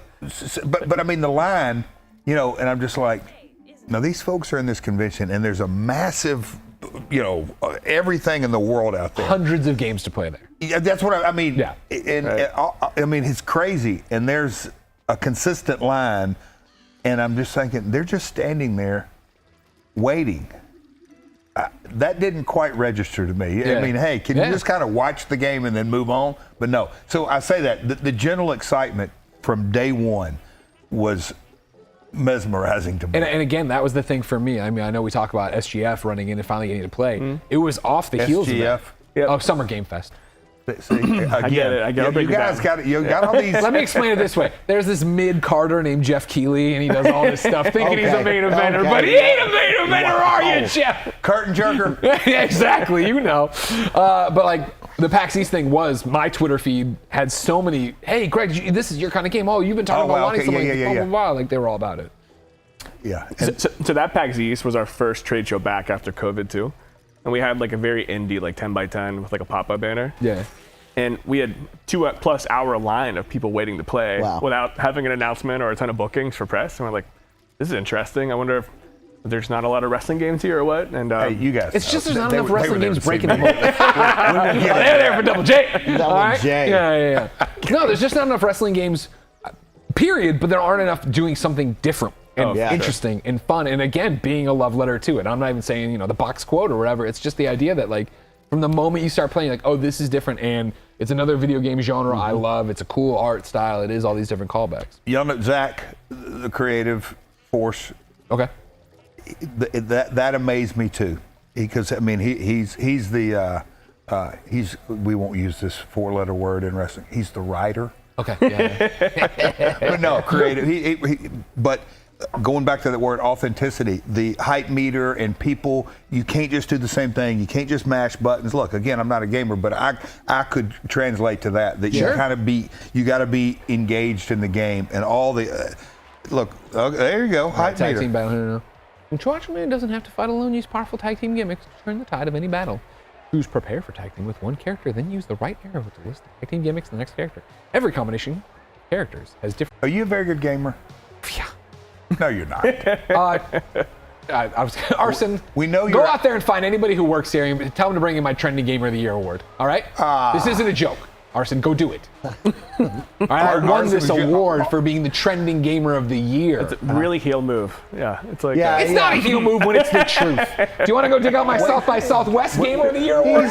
Gamer of the Year. Yeah, Gamer of the Year. So that's. Look at that. Hold that up. Hold that trophy. I'll tell you, that's heavier than any slammy you've ever had, sir. See? Trending Gamer of the Year, Greg Miller. So that is why you're a host, because you're a good gamer. Because you're not really a good host. I didn't know. Just kidding. Man, Double J's putting it on you. Wait, I'm just How's kidding. this guitar feeling back here? It's lining up just right for one. Is that like a slammy? It is like a slammy. Oh, man. Now, Double J, as we get into this tag match over here, what were some of your favorite tag team duos? And if you could put up your dream duo alongside you, what would it be? Who would it be? Dash Talent. Of course, see? Hey, seriously, think about that name. Dash Talent. Doesn't that have heat with Good you? name. I like That's that. got more heat in a name than Double J 1996.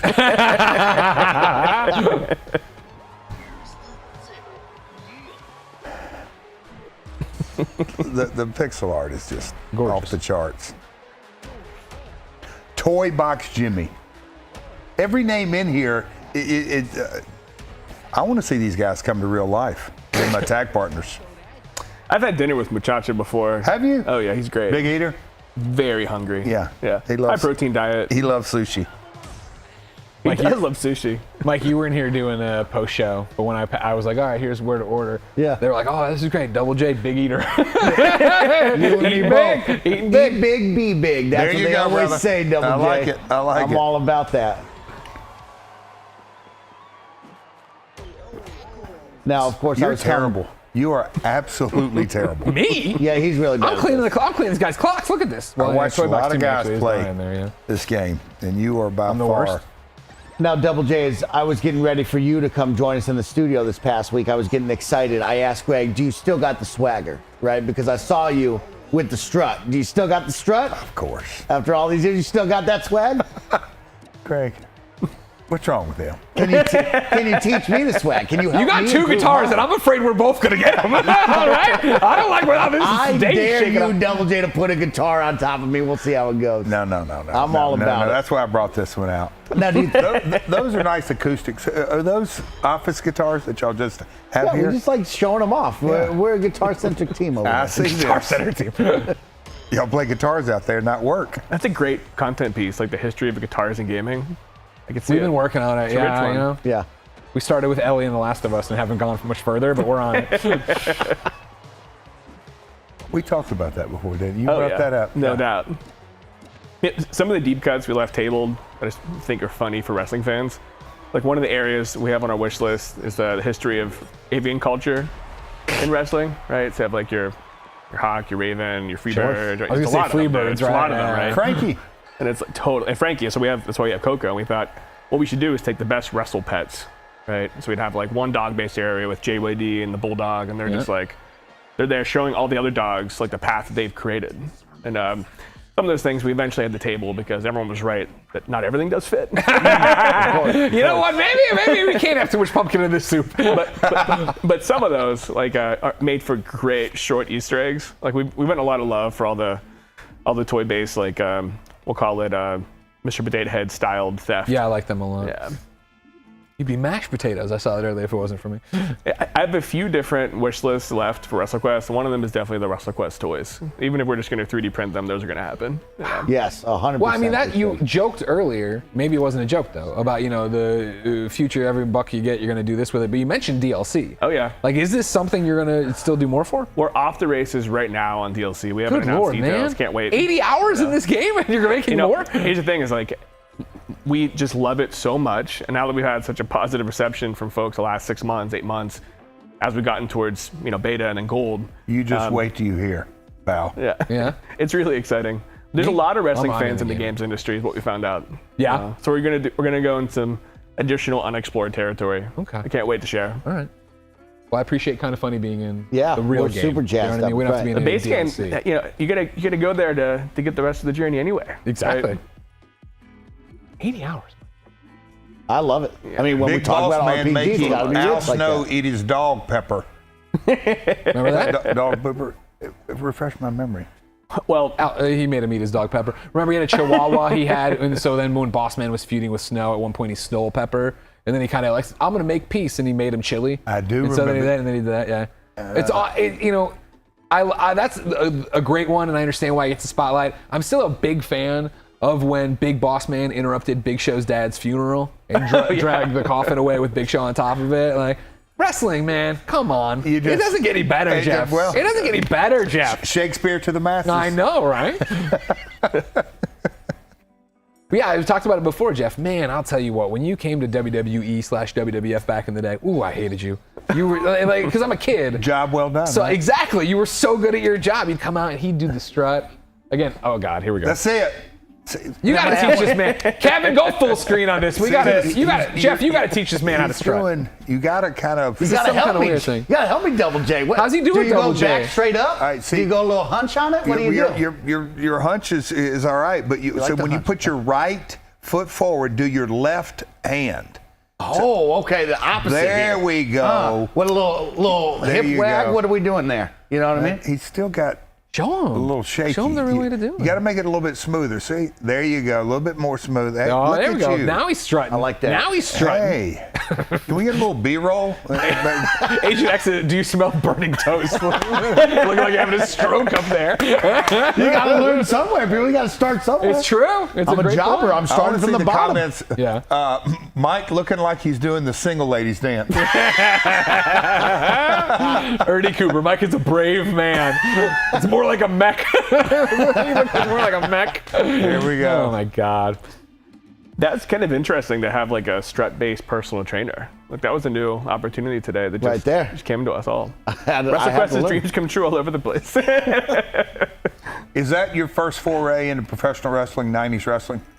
Me? Yeah. Oh, I mean, I was born in '83, so yeah, you know that about 93, right as yeah. Hulkamania is taking off in the Yeah. late '80s, we got into it, yeah, Okay. and I was with it the whole way, and then Yeah. dropped out. I don't know for like a couple years before Attitude Era, and then came to high school, and that's when obviously wrestling got so big, and it was the video games were so great, and there was just a weird period. I forget why it just drifted away, but probably for the same reason so many people did Yeah. at the time, right? Of good guy, bad guy. Conrad talks about how he just completely quit watching it for a few years and then just kind of came back to it. But Well, I remember, it was getting into high school and people being like, "Oh man, are you watching WWF Monday right now?" nights. Like, no, yeah. And then you got into it in the wars and everything else, yeah. And it was the crazy thing to see, like, to take however many years of a gap I did there as a 8th grader, I guess, or whatever, to come back and see folks like yourself. Of like, I remember when you popped up and you had the short hair and the neon, and I was like, oh my God, that's Jeff Jarrett from before, but he's doing this thing now. You know what I mean? Yeah. Like to see everybody reinventing themselves. and now people on Wednesday nights are going,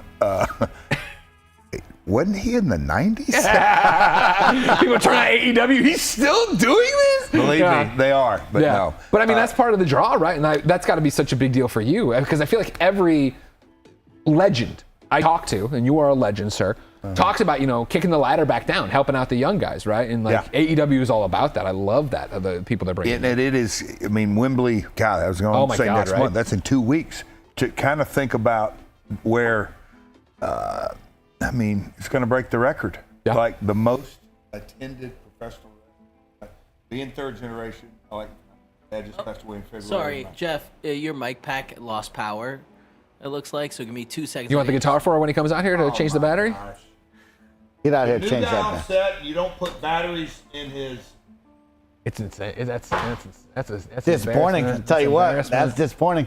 Not as bad as my strut, you know what I mean? Like, this is bad. Not as bad as my struts. bad. Man, Mike's been looking to pivot and toss someone under the bus, and there it was. Pow, take it. God damn, son. Worse than my strut. You can't. No, man, sorry. This is, just how it's got to be. No, Rookie Jeff, don't do behavior. it. Andy, we don't pay Andy enough for a new guitar. Yeah, don't do that. Whose guitar is this? Andy. Andy. Yeah. Yeah, He doesn't want play a you- lot of country. That pisses me off. Who cares? He's not in the office today, right? No, he comes in No, late. He he's not. sleeps. Lazy. Yeah.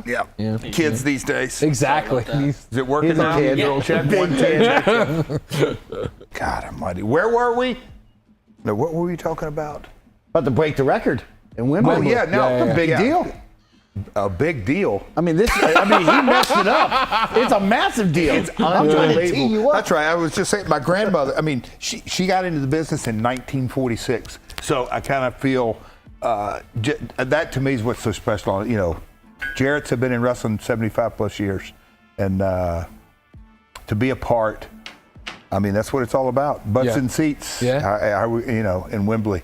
So a lot is going on in the month of August. WrestleQuest is kind of kicking the month off, and Wembley is going to close the month. So yeah, it's where I was going with that was Attitude Era, big, Sure. Golden Age of Wrestling, Hulk, all that, just kind of the cycles, if you will. And now, I in a lot of ways, I think, Twitter, Instagram was 07, 08, 09, kind of the digital age, YouTube. How long's Twitch been around? When did it get launched? Oh, man, Justin TV was even before then. So what? 2012. Yeah, I would say somewhere that's in there. 2008, 2012 that window. digital age is 2.5, 2.6, 2.7 to about 2.13, 2.14. I know there's TikTok's new, but that whole digital age, and now I kind of think in so many ways, it's been the 80s was syndicated television, 90s was cable television, and now, the world of streaming digital. Just digital, yeah. Yeah, I think we're seeing. They just put out most watched SummerSlam in the history of all that. So all the stats that come out, I think that's been a huge blessing for WrestleQuest. Timing's everything. Oh, for sure. I was just Yeah, talking yeah, in our Uber Black on the way over here. But I was cramped like this, but it was still, no, I'm kidding. We were talking about timing. I was thinking he drops into an Uber Black like it's a big deal. Like, Get an Uber SUV for the man on the way home. It was an Uber Black, you know. I was stretched out real far. Yeah, you're like, Jeff, get in the back, get in the foldable rolls. I thought there was another row of seats. What happened? So I sat down, kind of enjoying myself. Sure. And then I was like, "Where's Jeff at? Arson, have you seen him?" Yeah. I'm just glad I did my yoga, my DDP yoga this morning, so I could fit in the back of that Uber. I tried to get out the window. Arson took both seats. He sat up front, right next to the. No. I asked the guy if I could drive. Anyway, back to the pinnacle. Just timing's everything. Yeah. And I think that's leaned in a big way to WrestleQuest. For sure. That you know, with the IPs in, the storytelling, everything, I just kind of think the stars have aligned. Well, it's, you know, you raised such a good point that I've heard on a lot of the podcasts I listen to about wrestling, right? Where it's like Sam Roberts talks about, I'm not Sam a lot. The idea that like, Love Sam. Oh, me too. But he's like, you know, there's this weird argument of like, is wrestling big? Like wrestling's bigger than ever, but it's not big in the way Attitude Era, there was, you know, how many channels you could count on Nielsen. There was one way to consume it. Whereas now it's that thing of like, I consume so much wrestling on a weekly basis by social media, right? Oh, show me the best. I've been taking care of my, you know, nearly 2-year-old son. What are the highlights? Show me the TikTok. Show me the Instagram breakout. I'm not going to sit down because it doesn't fit me to watch 3 hours, but I can get the dialed-in version. I can listen to a podcast in the car. Are you on the side of wrestling's not as big as it once was? No, I think it's bigger. But I think it's not. It's not. You can't point to this exponentially bigger. Yeah, and people always want to be like, oh, well, the Nielsen ratings. I'm like, Nielsen, that's like such outdated information that like, you can't compare anything that way. It drives me nuts. Right. Yeah. In Spike days, Spike was in 99 million homes or something like that. TNT and TBS are now in the high 60s, low 70s. Just by math, the total viewership is going to be, that's a third. I mean, just you've lost people. Yeah. That's silly. Yeah, of course. It's silly conversation. Yeah. But yeah, it's hot right now. Kind of like you being silly. Kind of like you actually calling yourself a gamer. No, I guess they're calling yourself a host. Calling yourself a host. Poor host. Do I have any host awards? No, he's a poor host. He's not a host. He's a poor host. Poor host. Poor host. Okay. We're having fun out here. We're having a great time out here, guys. Wrestling it's is a about time for buffet Jeff to now. go. You know? No, you think it's time to say goodbye? No, You wish. we have an hour and a half We're left. hanging hanging right. having some good times out here.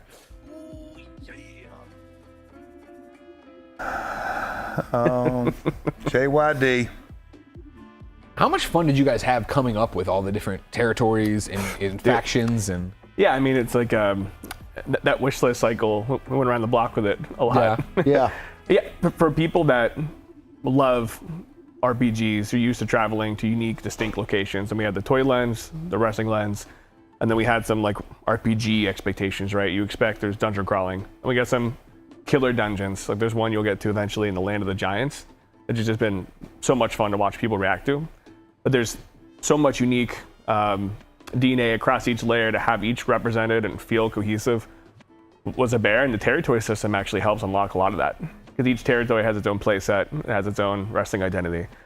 Like the Japanese aerial machi-machi, there's a strong style wrestling there, right? And for people who are big wrestling fans that know what strong style wrestling is, they come there and pick up more Easter eggs. And the people that don't know what strong style wrestling is or don't have a lot of wrestling DNA in their background, like there's very unique and fun, compelling mechanics that you can pick up there that it makes you feel like a really powerful character. And unlock new content. It's just fun to see unique toy sets, and there's some really dope Japanese toys. So I feel like just on the toy side, it's pretty cool. But you know, each toy set has its own background too on the origin side, and we just spent a lot of time packing in what we thought is like the most accessible way to devour this wrestling content.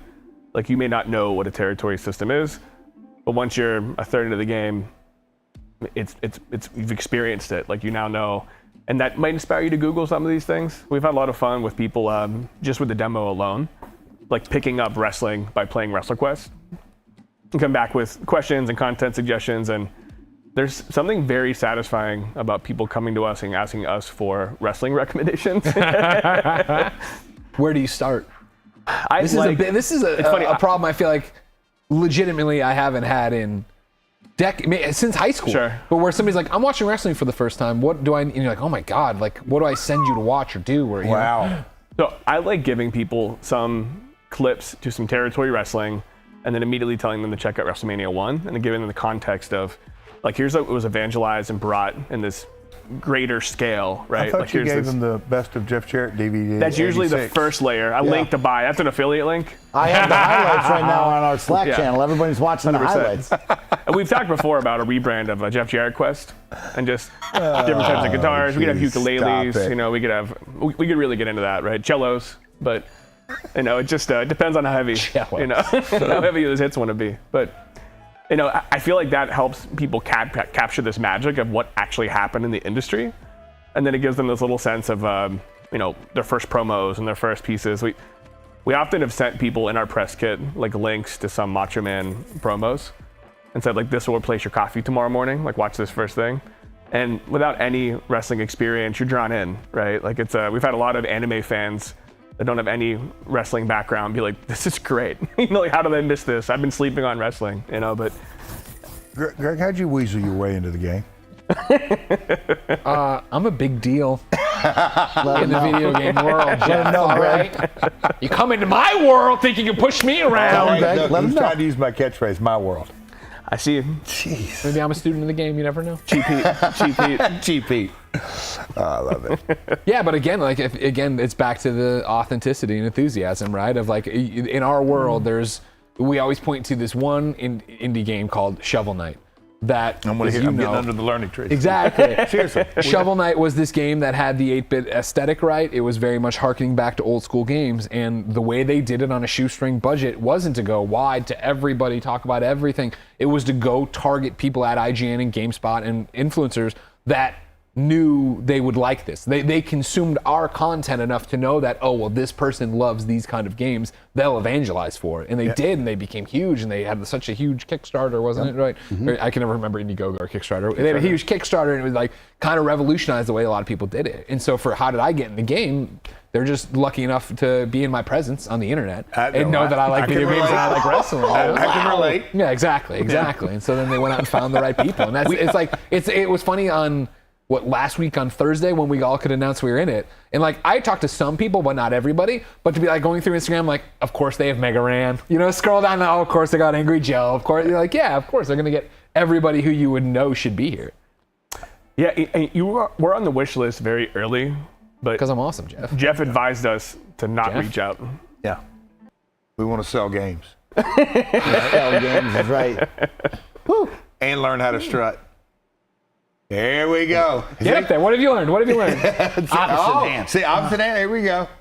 What was your best strut? Do you remember, like, when was the one day you were like, man, I was feeling it on this show? What was the best one you think you had? Oh, God almighty. I don't know. Did you see Ric Flair's last match? Yeah. One of the struts I did in there, it felt, I mean, there's a bunch, but that's felt special. Well, I knew the people, and I'm in my hometown. Oh, they hated me for doing it. They love me, but they hated me. They're like, you are really going to strut right in front of Rick's face. So Yes. It was a good one. I like that. It was a good one. I'm so glad you mentioned that. That's my favorite Jeff strut. We were front and center watching it. And we leaned all the way forward. We took out some of our convention budget to go to StarCast. We're like, sure this makes sense, right? Yeah, of course, you got it. Oh man, yeah.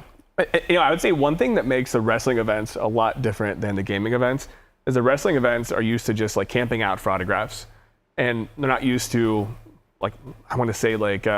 dynamic queuing, like short sessions and things like that.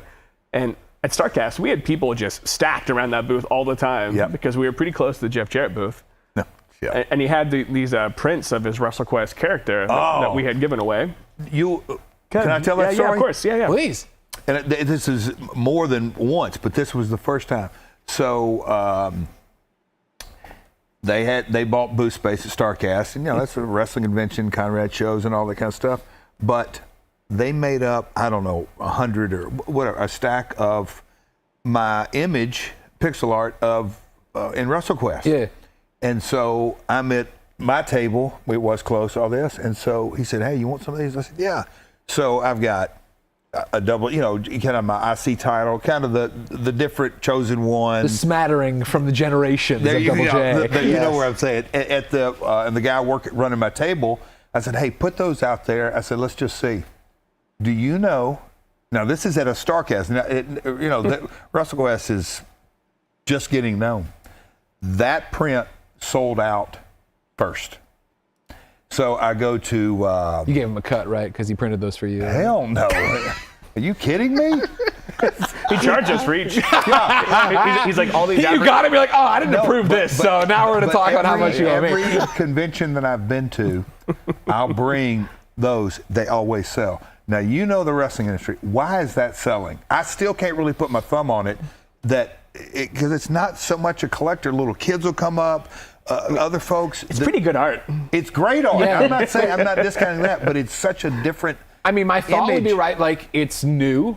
It's a new look for you, and it's this modern thing that is a big deal right now. Pixel art and doing that thing, and it's like it is tapping you into, and I don't know how the variety, but like you're talking about kids, a different generation that's coming up. But I was just like, wow, that's it was cool. I mean, you're like a bad penny. You keep turning up, so if you turn up with something new, finally, here we go. You know, people are about that. I guess the action shot when I was taking Darby Allin's head off, that was the number 2 seller, and I thought that's going to sell, but yeah, that's what it is.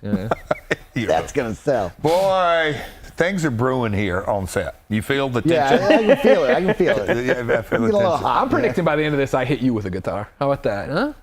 How many times have you been hit with a guitar? Enough. enough. Believe me, enough. And that, How many times have you hit someone with a guitar, though? Way more? I have no idea. Not enough. He's still hungry for that. I quit counting. It's funny how when you see Jeff coming through the airport, he always has like his guitar merger behind him.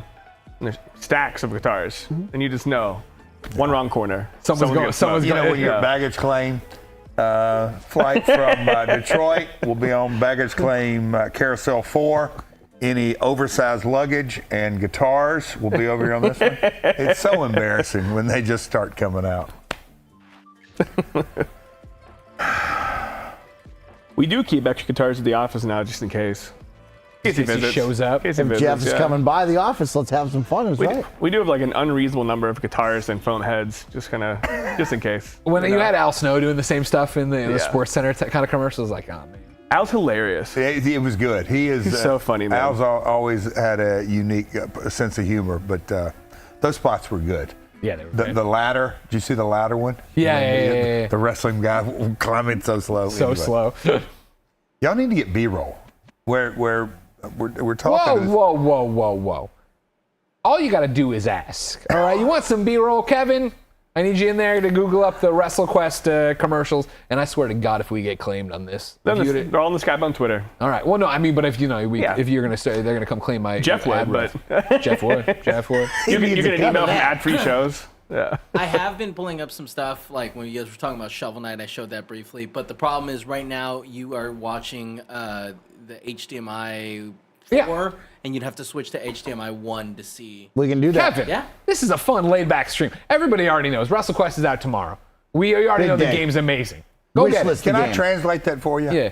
It's Monday. I don't want to do any extra work. That's not what he means. Yeah, oh, yes, Kevin it is a is. consummate professional. He gave me batteries that have been around since 2019. You know, maybe I did that just to tell you where you are in the pecking order around here. You keep of course, strolling your trending gamer host batteries, they have to be there. They have to be ready. Who did you understand? thieve that off of? What year is that? You know, that's not important. All right? How old the trophy is, how long. Don't get to the details. You know, once you get knighted, you're a knight. They don't say you're a knight from. Well, you marry both worlds, so you understand the toy business as well, right? I sure do. That's a replica, correct? No. You're not really a champion. It's a replica gaming award. Sir. Hey, look, I've got the 10 pounds of gold that, you can, I'll even sign it. I'm a 6-time champion. How much I got to pay for that? Champion. That's, I do have Venmo, so I'm in the Venmo game. Sure you do. For kids, my kids. The invoices will come. Yep. Mike, I'm going to cool off. You're going to cool off. Jeff's getting me heated. Yeah. All right, I'll be back. Kevin, switch the HDMIs. Do whatever you need to do. Let's watch some fun commercials together. We'll talk about that. Get him out of here. Have we got commercials? Uh-oh. I kind of want to get hit with the guitar my damn self. Furry B. Furry B Productions. That's such a furry move. Yeah, that's a decision right there. I appreciate that. So he just walks off set. Yeah, he does that. That as the big boss, he gets to do that, and we just all stay quiet. Have to watch him. Yeah, we don't say anything. That's the mark of a bad host. So It's a lot like the relationship I have with Jeff, to be honest. Oh yeah, you feel that? Well, I mean, he's top card, you know. He's the big dog. Yeah, yeah. Yeah. We kind of keep the mats clean and make sure the ring's set up. Who has been some fun people to work with promoting this game? Because I was talking earlier, you've brought on some great guys to do this with. Who have been some fun ones to rap with? So I don't even know where to start telling the story, but San Diego Comic-Con, me and Sarge, Sergeant Slaughter, I mean, we go way back because he worked at WWF when I was there, and, you know, he's an agent, and he's, you know, but when you really, we went to a dinner after our session.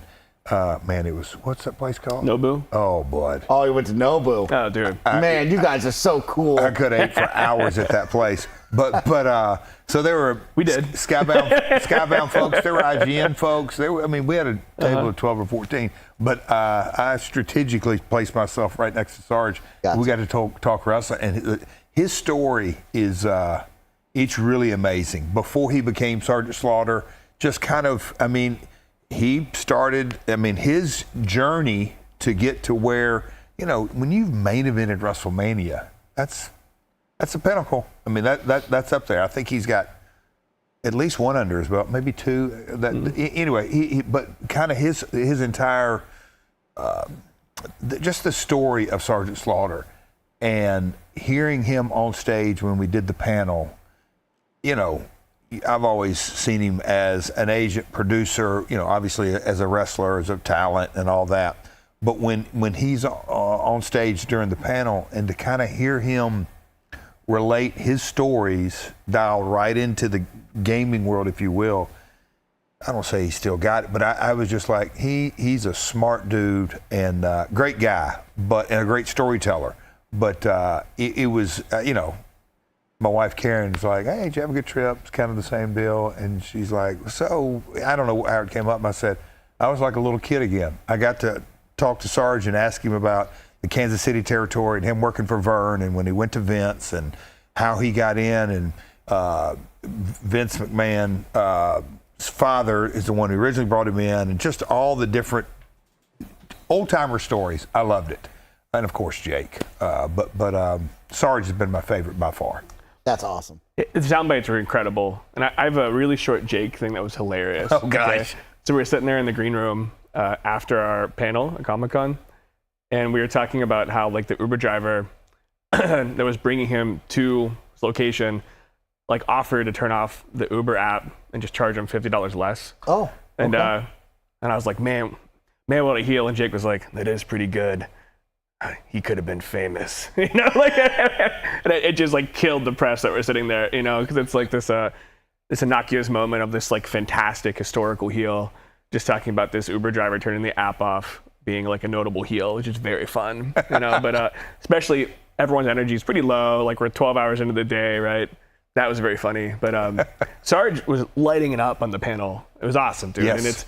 And he's been great in general since we started. We knew we had to have Sarge because as far as the action figure wrestling intersection goes, like how do you beat Sergeant Slaughter, right? Yeah. The bastard's got more screen time than anybody. He does have a lot of screen time. He's got the chin. He's got the look. Oh, he's got the chin, all right. perfect. But isn't that right? Yeah. He's on screen. Oh yeah, he's probably as far as like minutes on screen, both because he glory fields areas early in the game, Okay. and it's also like an area you introduce quite a few new mechanics and overworld pieces, and like Sarge is the perfect drill instructor to guide those things. Of course. right? Yeah. You know, but you know, Sarge has been great to work with across the project too. Like he and Paul Incerto, his agent and like manager for all the Comic-Cons, they're just incredible. Like, you know, without having any hands-on gaming industry experience, they just dove right in with us and been contributing all sorts of pieces along the way. It's been great. But you know, he definitely is a like Comic-Con super celeb. Like we're walking through, and it's between the G.I. Joe fans and the wrestling fans. Like we couldn't keep people away from Sarge. Oh, I bet. You know? It was awesome. Yeah. Which is cool to me because I always look at him through the lens of Sergeant Slaughter. But you go right over into a Comic-Con and G.I. Joe and everything that goes with that. It's it was a breath of fresh air. I was just like, oh wow, this is. We have a fun question in the chat that I like asking, and we heard about you, Double J, and how like you heard the names and kind of got excited and got involved with who they had been working with already. who is someone that you might have reached out to that you couldn't work with, or maybe had to flex Double J on to help get in and pull in, right? Is there some names like that? I have two answers. So we did sign Bret Hart, and then many months into it, WWE purchased Bret's rights. Oh, and we had okay. to roll back like 2 years of work. And that was miserable for the team. But, that's business, I get it. And we had to deal with it. And Bret was honestly pretty gracious about the whole thing, but business is business. So that hurt the timeline. And I'd say like, who did help Jeff help kind of build relationships with? Probably Sheila. Yeah. Like Jeff has given 75 years of wrestling in the Jarrett family, right? Like we had on our wish list Rocky Johnson, and Jeff had, given his background, previous relationships with exactly who to call, who to talk about, and it's easy to establish credibility when you already have this great roster of talent. Yes, of course. And Sells itself. and it's like, hey, by the way, here's who's here, and there's two missing, and one is Rocky Johnson. So definitely on the wish list for the team, and Jeff helped kind of spearhead that last leg. But to be honest, most of the talent we had already gone through and prepared prior to working with. Jeff helped evangelize, I want to say, like the more cohesive pieces, because one of the things we wanted to represent beyond the actual licensed talent is like the actual what it's like to be a wrestler and travel, and so Jeff was like very key with making sure those macro things were on point, and then in general just guitar shouting our enemies when needed. That's awesome. Yeah, you got to have Jeff. I also see it, he's doing big work here. Maybe that was after eating big. That was a red eye back into Pittsburgh after. He'd been drawing sprites all day. Yeah. Oh, Lord. Now These were fun to shoot. Yeah, that's the most interesting thing, is talking about the licensing and being able to get the rights to all these people and different wrestlers and faces. That's got to be wild on the back end. Dude, it was crazy for sure. And every time people ask me why it's never been done before, it's that. Yeah. It's so wild because we were here for GDC and we had the team from Undisputed who was making a boxing game, and they were talking about the same thing. It's like being a small studio trying to get these big legendary boxing names, and how you score one and then that kind of steamrolls you into the next one. Yeah. And then you hit an obstacle here and we don't get that name, right? Like very similar to what you're saying these stories are. I guess the difference would be in those two is there's not like a WWE equivalent for boxing, right? Yeah. Because there's no like singular independent database you can go to without just going through to make sure you're not stepping on toes legally. Because in many cases, the talent and their agents aren't even fully sure like what agreements they may have open from previous years. Because some of the terms some of these agreements they may have signed may be 30 years old. Yeah. It's not exactly as simple as, let me look at my most recent, it was pretty interesting. Someday we'll go deeper on it, but there's quite a few talent. We actually help them kind of guide unlocking their trademark. Cool. Which is pretty great for them, because in many cases that's their primary remaining revenue driver, and it's like talking about how to keep these legends, likenesses, and stories relevant and aware. It really opened up some other very, very interesting kind of fan elements for the team to help kind of steamroll some of these sometimes stuck for 30-year That's moments. rad. Yeah, it's pretty Honestly, dope. that's the WrestleQuest. Come on. Yeah, no doubt, right? It has That's been, rad. man. Yeah, dude. That's the real quest. My phone's just chock full of wrestlers at this point too. It's funny. On Thanksgiving, the last 2 years, the first text message I get is Terry the Warlord. And it's like, happy Thanksgiving, James. Yeah, And that's I sweet. was telling my wife, I'm like, oh, the Warlord, he's a very festive dude. How cool. Yeah, no it's doubt. like, he's the best, but it's definitely changed our lives forever. In a great way. Yeah, we got to get you teamed up with Danny O'Dwyer for a great no-clip documentary about that. That would be a rad one, a cool special to see. There's a couple layers of that for sure. Yeah. Yeah. Now, on the opposite side, for you, working with AEW, was there any sort of help to bring in AEW faces that maybe we'll know and love into this game at all? Well, because I've just been in AEW since November. Wow, congratulations. Okay. Yeah, just That's great. November. So no, I mean everything. I brought this. This was already wheels in motion in so many different ways. But who knows where the future takes us? Because just that was, I was sitting there as he was talking, just how unique wrestling is that you're talking about boxing, but just the larger than life personalities. And when you think of the boxing world, most of those guys candidly haven't been on free television very, very much. Interviews, some articles, and then their fight is, pay-per-view exclusive. When you think about a Sergeant Slaughter, he was in people's living rooms from the mid 80s. I've been on national TV since '93. So just the amount of exposure that goes into it. And then, WrestleQuest comes along and you're having this guy and this guy and this guy and this guy and this guy. And then all of a sudden you have us as kind of walking, talking billboards in a way. It's just so different than to me, any other gaming opportunity. That we're actually human beings that can come talk about a game. Anyway, it's just the intersection of everything has really not just checked a lot of boxes. It's just come together. I guess is the best way to say it. Some of my favorite wrestling relationships have been some of the estates. Okay, I'd say like the wrestling children and the wrestling wives. Man, the wrestling wives, like. I've had a lot of fun hearing their stories and signing off on usage and how the stories might go. And they definitely have a unique perspective, the wrestling wives. And someone's got to make that into like a reality TV show. I bet that's right. Oh my gosh, yeah. It's just like we were barely 3 months into the licenses. At that point, we had more wrestling wives content that we could ever deal with. Amazing. Okay, there's yours. Just reading a quick comment. I always want to be good to the comments. Bring them in. Is Mike a better host than Greg? The question asked me. Hit me, Double J. Absolutely, Slapnut. Absolutely, he's a better. Make sure to write that down in my my LinkedIn profile forever, right there. Double J said it. Double J. That's a tweet for later today. You're talking about LinkedIn profile. Fun when you talk about the walking billboards and how great Jeff has been here. And just getting me excited, right? Was there someone that you wish you could work with and be the walking billboard and really cut that awesome promo and get people excited? I got one, but go ahead. I wish Macho was still here. That's it. Can you imagine if Randy, his excitement for life, and so many people really just saw Randy Savage, way to come and ruin an awesome moment. You know what I mean? South by Southwest award. Look at this. My Johnny Boz award. No big deal.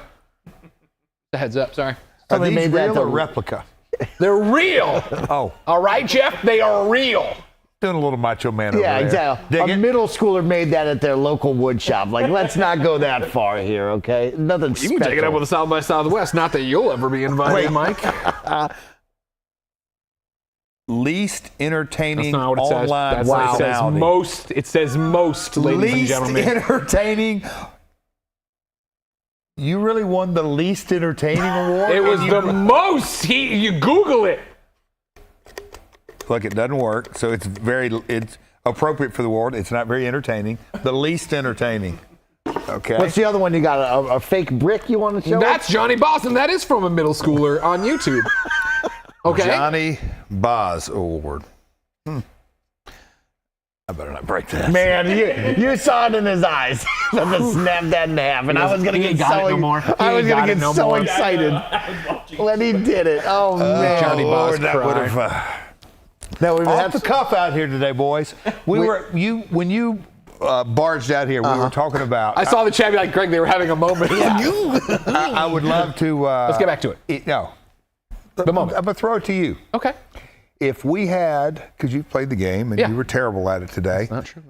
What, and you can't use Macho Man, who is one person you'd like to see to be a walking, talking billboard? Because we all kind of unanimously said, I'd love to have Macho Man here. His passion, yes, promos and mega powers and in the ring, and everybody saw that side of Randy, and then in his, the Slim Jims and his promotional work. But in life, I mean, Randy would get excited about beating me in gin rummy. He's a great card player, or whatever it was. I mean, he's an intense dude. I mean, there was no off switch with Randy. Yeah. But that would work. But who do you think would be a good a WrestleQuest ambassador? You know who I think would be great?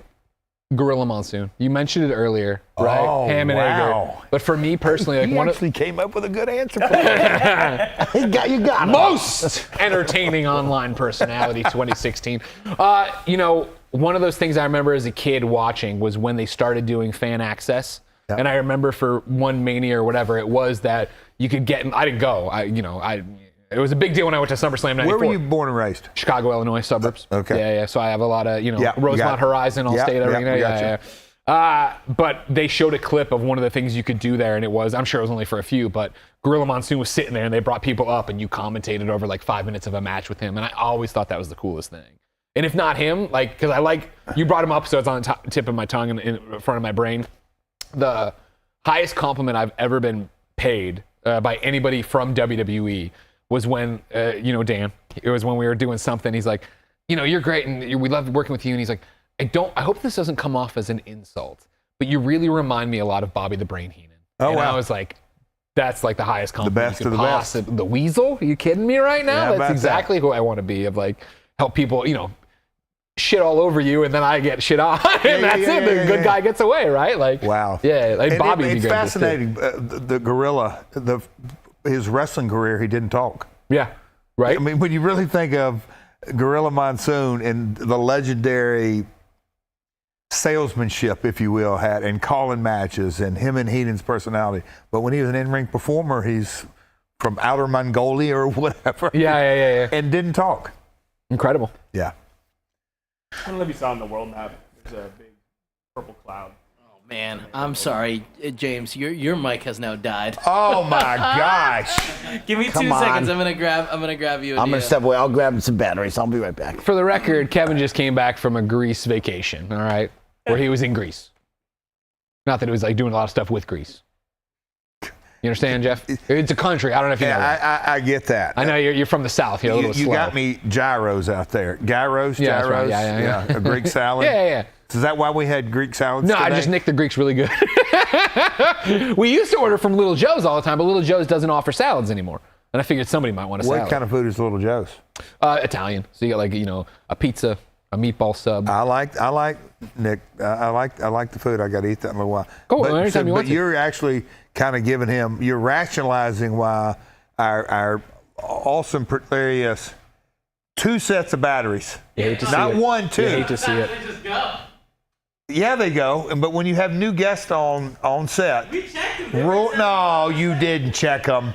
Rule number 1: new batteries. We don't want. We're very. We're in San Francisco. We're very green here. We don't want to waste batteries. And kill the environment, kill the planet. So we got to get them down to nothing. Yeah, no kidding. Get them down to Just absolutely kinda, nothing. Hey, you know what nothing I mean? but the best. With your awards here, I should have known better. Exactly. Thank you very much for acknowledging them finally. Johnny Boz would have been heartbroken to see his award trashed and broken. So where's your? There's your game controller. Yeah. Well, they flipped it over so you could we could show the commercials. I know they did, but we'll have to switch it back before we get back to the gameplay and all that stuff.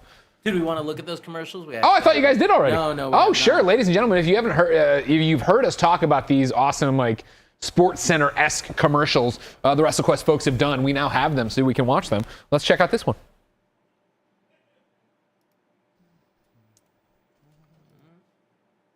Sorry, 2 seconds. Yeah, do your thing. Low on that. That's you right there. Look at them biceps, Darn right. Look at them Boy, biceps. Johnny on the spot in the producer room. Except for batteries. No, audio's not working. Give me 2 All right, we got seconds. no audio, so that's on Skybound. That's not on us, Jeff. Yeah, I hear you. Okay, I want you to know that. That's not on watching us. the chat room. They're going to start slamming him. Well, now they're going to slam Skybound. You know what I mean? Not MegaCat, not WrestleQuest, just Skybound. And specifically Robert Kirkman. Somebody's got to go for Kirkman. Hollywood Bobby Kirks, as we call him now. Pretty cool. Skybound. As a company? No, it just engaged with the game. Oh, sure. Yeah. Again, like, very interestingly, right? Like, yes. For Skybound, right? I've had a weird. We talked off camera earlier about how I got into doing stuff with WWE. Skybound's a similar thing where I was a huge Walking Dead fan. I know that sounds trite to say now, but I mean, like, I was a Walking Dead trade paperback 1 guy. Oh, and, like, wow. Invincible OG. super early on, right? So I knew Kirkman and I knew the label, and to see it grow, but keep the same DNA, where, like, when I would talk to Robert about it, it would be like, we want creator-owned properties. We want it to be something cool, something unique, something they're into, and the fact that they've gotten so much bigger, and I mean, you look at it now with Invincible, the TV show, or the other games, or the games publishing label in general, the way they've kept that, of like, we want to work with people, and we want to help promote people's things, but not take it over, not make it ours, make it ours. They want to help everybody, which is so great. All right, audio should be fixed now, hopefully. So let's give it a go. I hear it. Hey, what's up, Jeff? Hey, Nate. Afternoon, pal. Hey, Double J. Hey, DDP. What's up, Nate?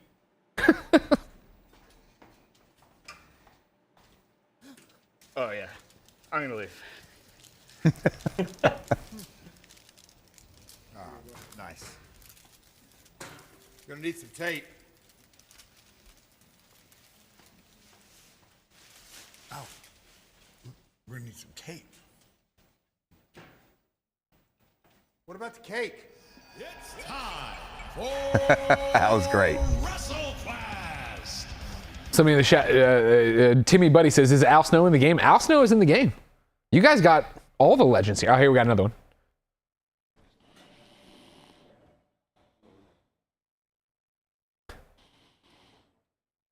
Hey, bro. So what's up? Jeff just flew into the red eye. Poor guy is exhausted. That's Jeff. He'll be fine. Really? Really. Wait for it. Wait for it. Yeah! See, I told you. That's Jeff Jarrett, bro. Rebecca, you got that report I was looking for? Oh, sure. Just one moment. Very good. How much fun was it to shoot all this stuff? A blast. Yeah? Shout out to Woody, who's the writer and just conceptualized everything. Those, when they kind of originally pitched them to me, because I'm a huge SportsCenter fan, Yeah. and that whole, all of them. That's back when, I won't get political here, but I mean, SportsCenter was SportsCenter. It was a different era. Sure. Those, to me, really, it just like, okay, I get it, those spots. And when they Dude, the one, remember when they were like, we're in a test for Y2K? And it was like, follow me to freedom. Yes. So anyway, that whole concept and the guitar shot, if you've got the guitar shot one. Is this it? No, this is another Al Snow. I don't know if this one. So, yep, sound effects. We'll watch this. Keep in mind, the guy that is in there with me, he is the driving force. He is the creative driving force. This is Zach Manko, the office worker. So what do you guys think of this impact sound effect? Hold on. Hey, Jeff. Yeah, James. Does this hit sound right to you? Of course, James is in there.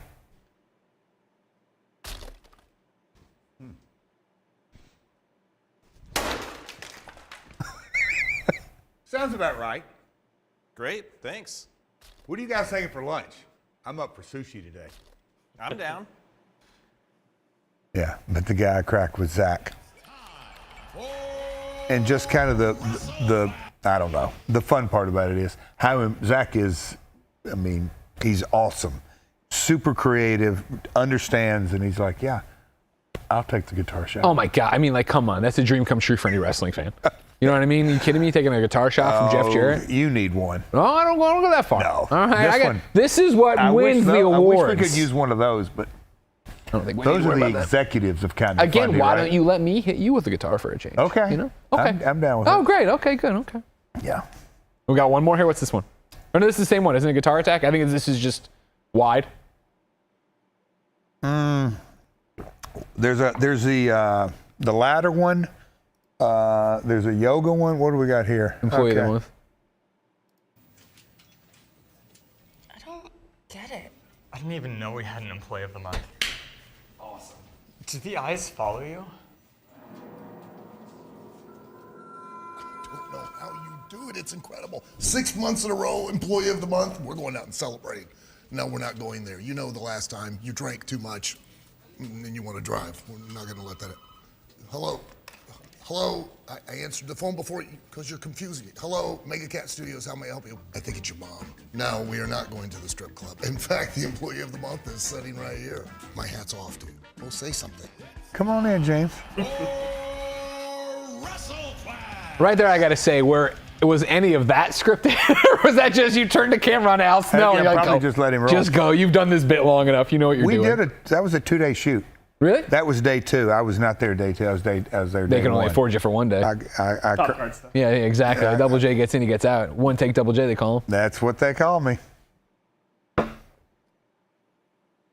Kevin, Whenever you want to. If you want to switch the HDMIs over, we can jump back in the game, play some more. Give me 2 seconds. You take your time. And Double J, don't feel, like I said, I can carry the stream by myself. I don't need you. All right, so whenever you want to go eat. Replica awards speak louder. They're not replicas. These are real, ladies and gentlemen, all right? Not like, your replica belts you have around home. Oh, here we go. $400 will get you that right off of WWE shop, am I right? You know what I mean? Yeah, Calm down go. over there, all right, everybody? Good Lord. We should have more belt merch. Well, I mean, this game goes big. We already talked about the wrestling figures. One of the things I haven't called out because we've been playing and talking, I love so much the when you level up, seeing your figure in the box. Like, that's super smart. Like mint on card or whatever. Driving home the whole thing. Feels like in a toy-based world. That would make sense. Mm-hmm. Yeah, exactly. All right, so what am I doing? So this is a mini game, right? Is what we tossed into? It's Twisties. So Muchacho Man's an up-and-comer, right? Oh, so he's having to dance to pay the bills right now. Gotcha. This is one of the mini games that would be good for like a high score challenge, Jeff, that we were talking about. We're doing a high score challenge, are we? Can you dance like that? You pay me enough. Thank God it's not Mike. We saw him strutting earlier. You don't want that. Bless his heart. Yeah, I did think that at the end of Mike's strut, he was really getting it, though.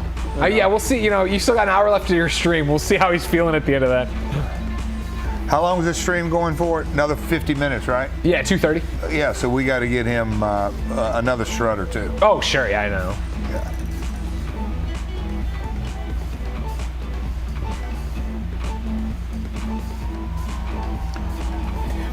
Any wrestlers come to mind that move like that at AEW?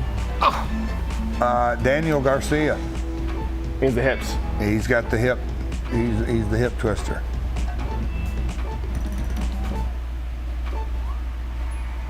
Crushed it. Like to see you do that, Double J. How about that?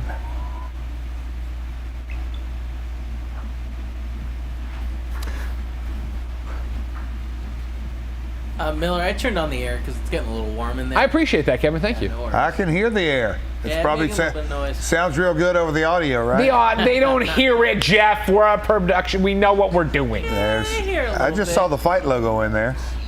Well, one of your friends, Mike. Yes. Yeah. I love that. Yeah, I appreciated it earlier. It's already. When we ran past one of the billboards in the first world for Pro Wrestling Unlimited, is that right? Yeah. They already tweeted like, "We're watching the stream. We saw our billboard. That's crazy." It's like, no way. I love that. I love that. You guys did such a great job of reaching out to the right people. You know what I mean? Putting in people who you knew would like connect with their audience, connect with the material, be all about it.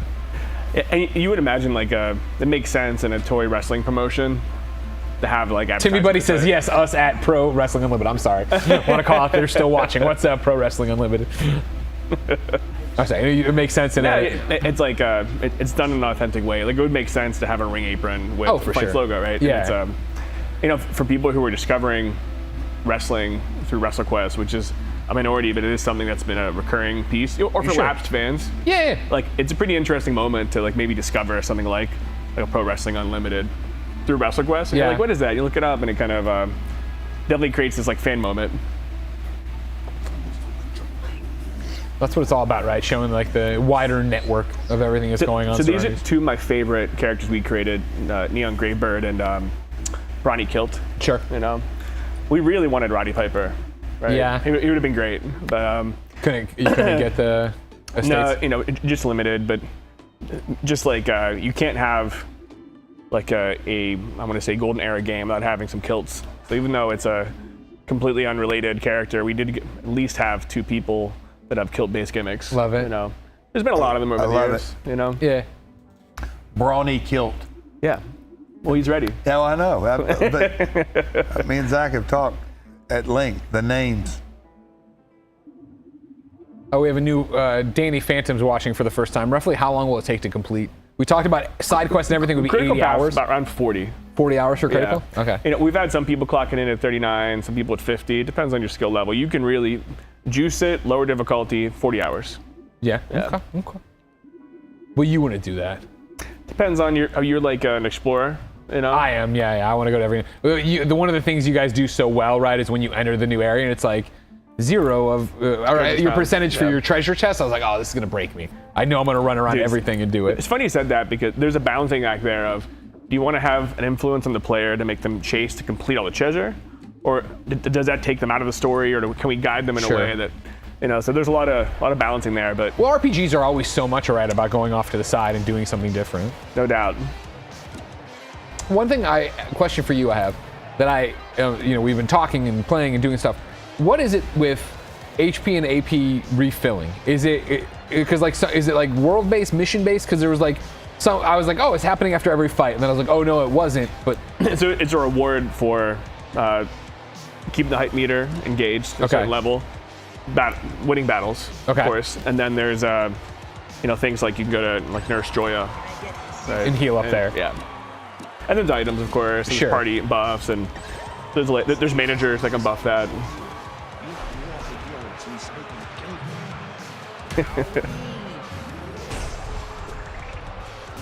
Let's try Neon.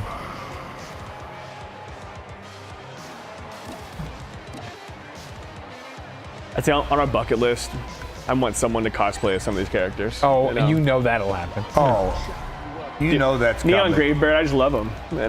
Are you kidding me? I can't wait to see PAX East and West. Oh, no doubt. Twitch. When is TwitchCon? October. You gonna go? It's in Vegas. You just wait what we're potentially cooking up, pal.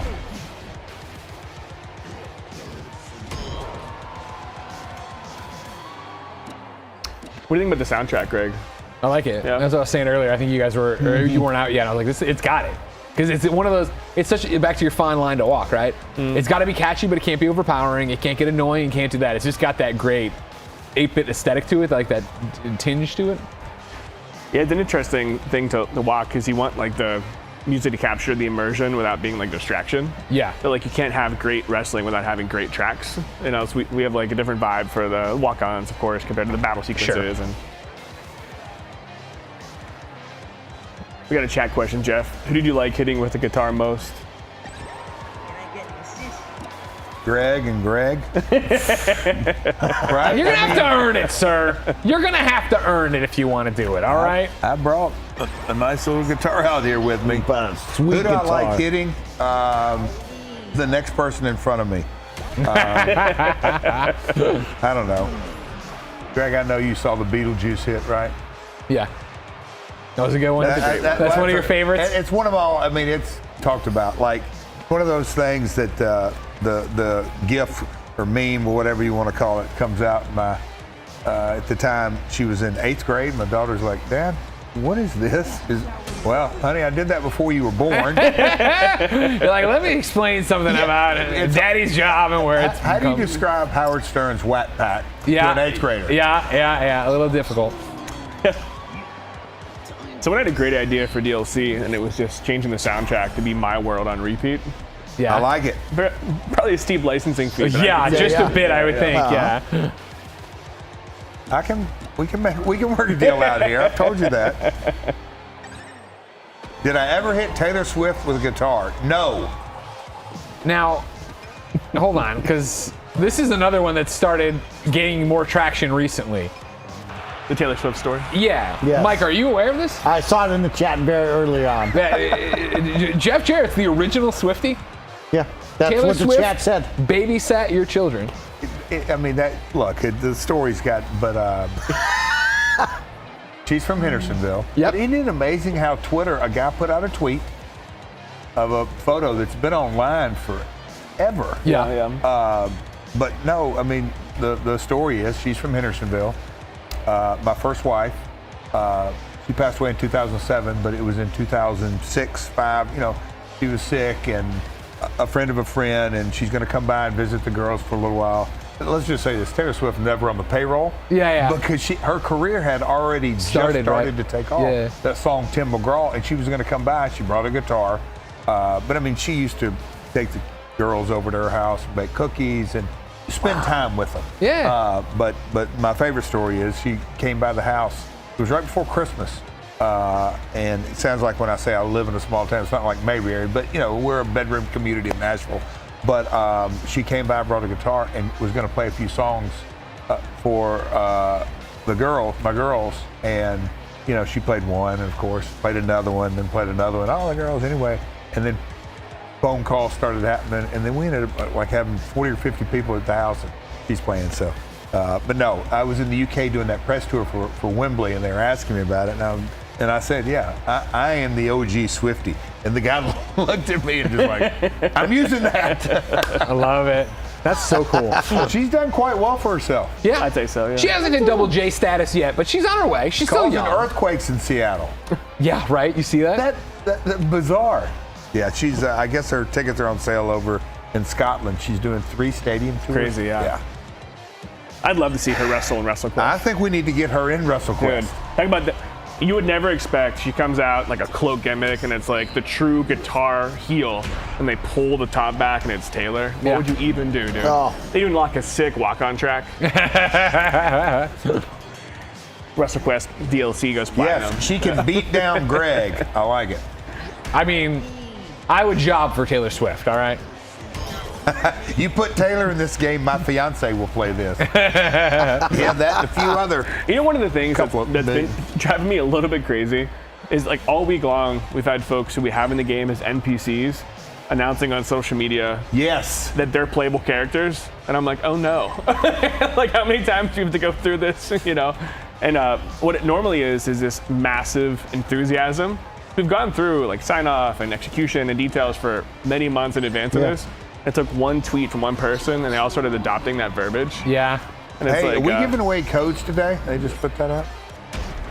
You got some codes? Because I can make that happen. I can do a couple Steam codes. Oh! Couple Steam codes? A couple Steam codes for sure. Not console. Those are all for Greg. Yes, thank you very much. He's got to earn them still. He's the main keeper, yeah. Got to earn it. We're waiting for a patch to come through right now on Switch. It was above the patch size.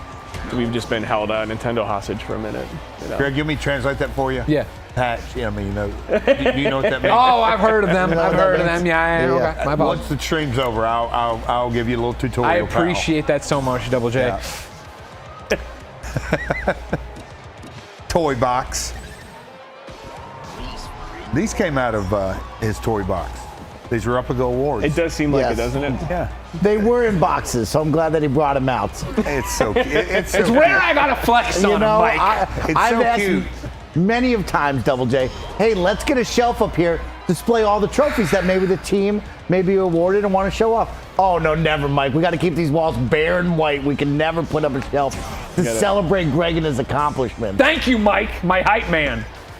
Everybody's trying to hold me back in this company, including Jeff Jarrett.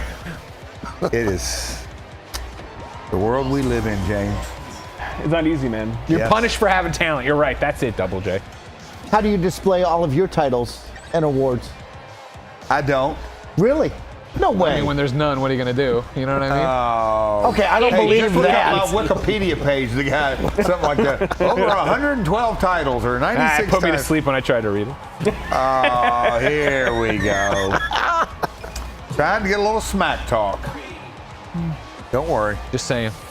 Just saying. Did that too. You like that? 6-time world champion comes to the set. Greg flexes on him with Trending Gamer of the Year award. Yes, my friend, Mr. Showtime. Mr. Showtime. Mr. Showtime, it is a replica. Roger, do me a favor and mute Mr. Showtime. don't eat him. Don't eat him. But no, Double J, you don't have any of your stuff up at home? That would be perfect. So I didn't for years and years and years. Yeah. And me and Karen got together, and I don't know, about a year or so, 2 years went by, and she's like, you really don't have, I'm like, nope. The only thing I had in my house that was really hung was an Owen Hart action, just a shadow box of the band that I wore at his funeral, and then the band I wore on Raw, and the poem that Martha wrote. It was just, that's really all I had up. And she's like, no, we're putting stuff up. Because I just kind of didn't want my kids like, oh, here's the shrine to Dad. Yeah. I did that. But now, up in my office and kind of the bonus room, that's all that. Yeah, that's belts awesome. and stuff like that. And kind of, I like that. unique stuff. Like I got a pair of shoes that people are like, what the heck's the pair of shoes? But Harbhajan Singh is this famous cricketer from India, and Rinka King, we did a production over there, but he gave me a pair of shoes and signed them. And so, anyway, just unique stuff like that. That's incredible. That's incredible. You'll be able to put the game up on the wall now. Buddy, Get you a nice little- I'm trying to think. Do I wait till it sells 1 million copies? Sure. 2 million Yes, copies, yes. 3 million copies. Greg, what do you think? I mean, Since you're listen, an official, since you're like in the know here. I was gonna say your back door would be if you win a game award this year. Sure, yeah. If you win a Jeff Keighley right That's a here, dream, you man. could put That's a that out dream, there dude. yourself. Hey now. Is that possible? This December, yeah. Like, what kind of award would that be? It'd be this awesome, really heavy one right here. That's very legitimate and not a The replica least at all. entertaining? No. That you want? No. What would the award be? Like Best RPG? Best Indie indie, game, too. yeah. Indie game? Yeah, you'd be in a couple you of guys, categories. you talked about doing work for hire and stuff. Would you call this your first game? Because they sometimes do that debut indie thing, but I don't know if that we've counts. we've done like 150 games. No, that's not a debut But, like, indie then. Yeah, but this is their debut. yeah, but then we're in the weeds arguing. It's funny in those games, like some of Rookie of them are the like Year award? some of them are like puzzle games you make for fun. Yeah. Some of them, like Yeah. one of them game was a game for a cat that sits on a Nintendo Power Pad. Like humans can't play it. It's like spans all types. We've done a lot. Hard to of work. believe they had trouble getting financing. Wow. Wait, you guys made the cat game? That was a very popular trade show game. Yeah, I But bet. A lot Oh, of I people bet. meowing at each other. Yeah. So Meowing at each other. the awards cycle. Look, Yeah. I'm all about belts and awards. Yeah, he wants that. We're coming out in August. So do we have to wait till next year? Oh, no. You're in this year. You think I could message Jeff about having a wrestling category added? Yeah. That we might be could. the way. Yeah. Yeah, that might be the way. Bet sports game. They could be in that as well. Yeah. Yeah, I mean, it's an you gotta RPG, blur- action figure RPG. Let's just say we this. I'm shooting the wall, trying to blur the lines, get them in every Appreciate single it. category. That's my man See? right there. They try to hold you Run on on that. You ready? Wait. Hey, he is literally so all the lines in the Come order you on. can. They Best try to hold you RPG, back. best I'm not sport, being realistic here. Not me. newcomer. We were just saying today we took over sports for a minute because we had a Sports Illustrated and a Bleacher Report in the same hour. We're like Sportkita, there's a couple. They give us a 9 out of 10, and I saw like our Slack channel, and they're like, "Who would have thought sports would have been our first category?" Yeah. That's a good point. Yeah. Hey, huge pop. Blur the lines. Wait, Mike, what is that? It's getting better. It's getting better. It's getting better. I'll admit it started off, but yeah. How's your Macho Man? Is it any better? No. I tried to find it there. I couldn't find it. That's right. Yeah. How do we get that? How do they get involved? I mean, they're All this involved. The game's positive out. press. You're going to be now there. you need right? the press I hope when so, it comes yeah. time to vote that they put them in the ballot box. Interesting. Double J, what will you wear if you go to the Game Awards? What kind of outfit will you wear? Oh boy. You like wearing flashy? do I Do you have like to to wear dress down? clothes? Something shreddable. Yeah, something real struttable. Lots of right. tassels. Yeah. Well, I think we all have to tip our cap to the Macho Man. That's a great call. We would definitely have maybe a cowboy hat with the tip to Randy. Yes. There's That's a good one. There's definitely something there. All the press kids went out with macho glasses. Partnered up with that Baby oil. Where is this press kit? Where's mine? Is it coming mailed today? out. Yeah, it's getting You mailed know out. what? They went out to Where's actually your went today. baby oil? You should have oiled up before today's show. Yeah. They literally just went out today. So Okay. They'll be coming in, I think, for you guys probably Wednesday. Okay, Cool. Wait, why does he get? Well, I expect you to see some very lubricated streams coming up. Totally. Nothing makes the muscles pop on camera like a little bit of oil. Yeah? Oh, yeah. I like to think Macho would have loved that, by the way. Greg's got that dad strength now. He's got a kid, so he's dude. moved into dad strength now. Yeah. I see you're yacked out of your mind. You've still been working out hard? Did he say yak? Yacked. Yacked.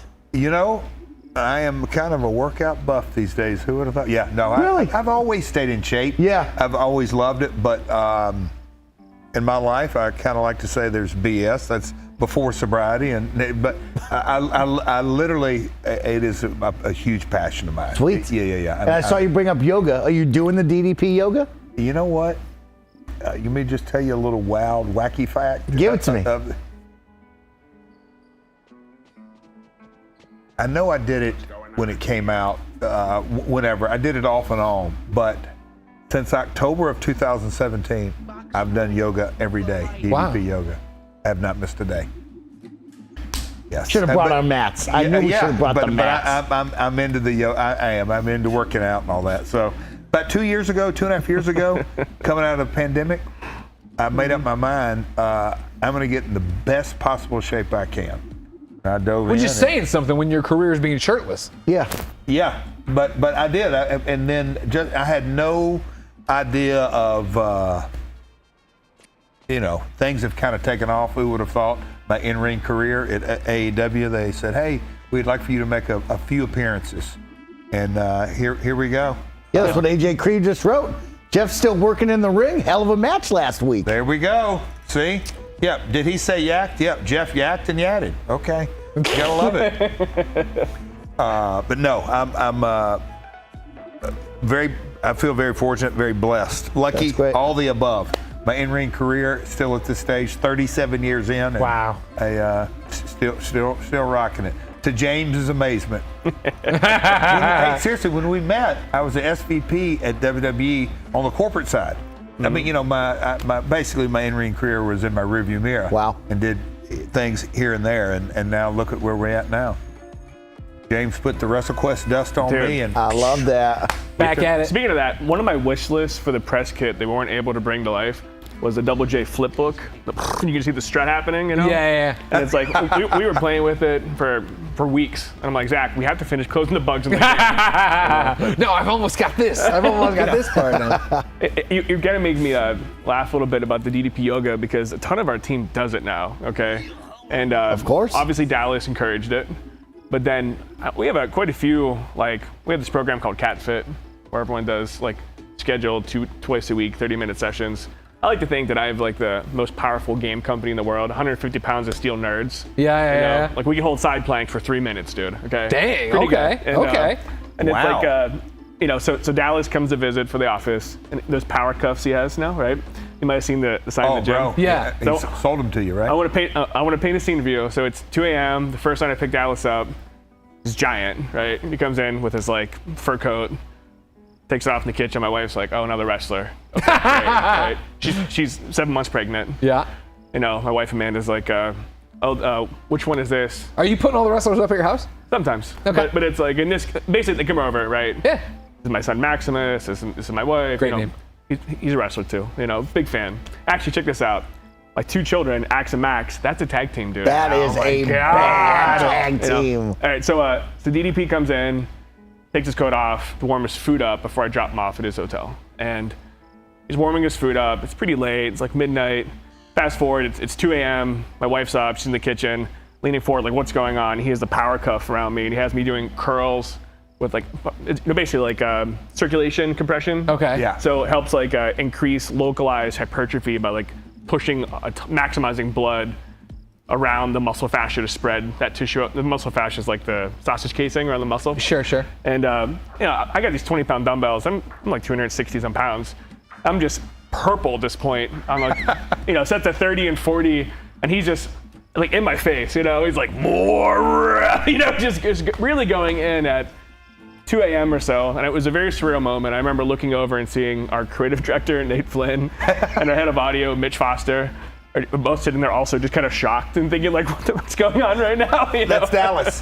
Dude, he brings Dallas. energy too, man. It never goes off. Yeah, I don't think I've been lucky enough to see DDP and talk to him once or twice, and it's like, there's no off switch on that man. And we did a skit with DDPY at the office, which turned into him actually leading a yoga session at the office, which turned into like 10 of the 30 people there immediately downloading and subscribing to DDPY. Awesome. And then it turned into this like a Slack bot where people are sharing their like workout updates. And I would say that one of my WrestleQuest regrets is not taking before and after photos of the team for WrestleQuest. Yeah? I think Zach's put on 10 pounds of muscle the last couple of years. If you look at our old trade show photos to now, it's just like, it's funny. Like I love that it's the opposite of most games where devs like waste away trying to get this thing out. You guys are all yacked. It's funny. It's just like, yadded. scheduling it in to 2 30-minute sessions a week was like just enough.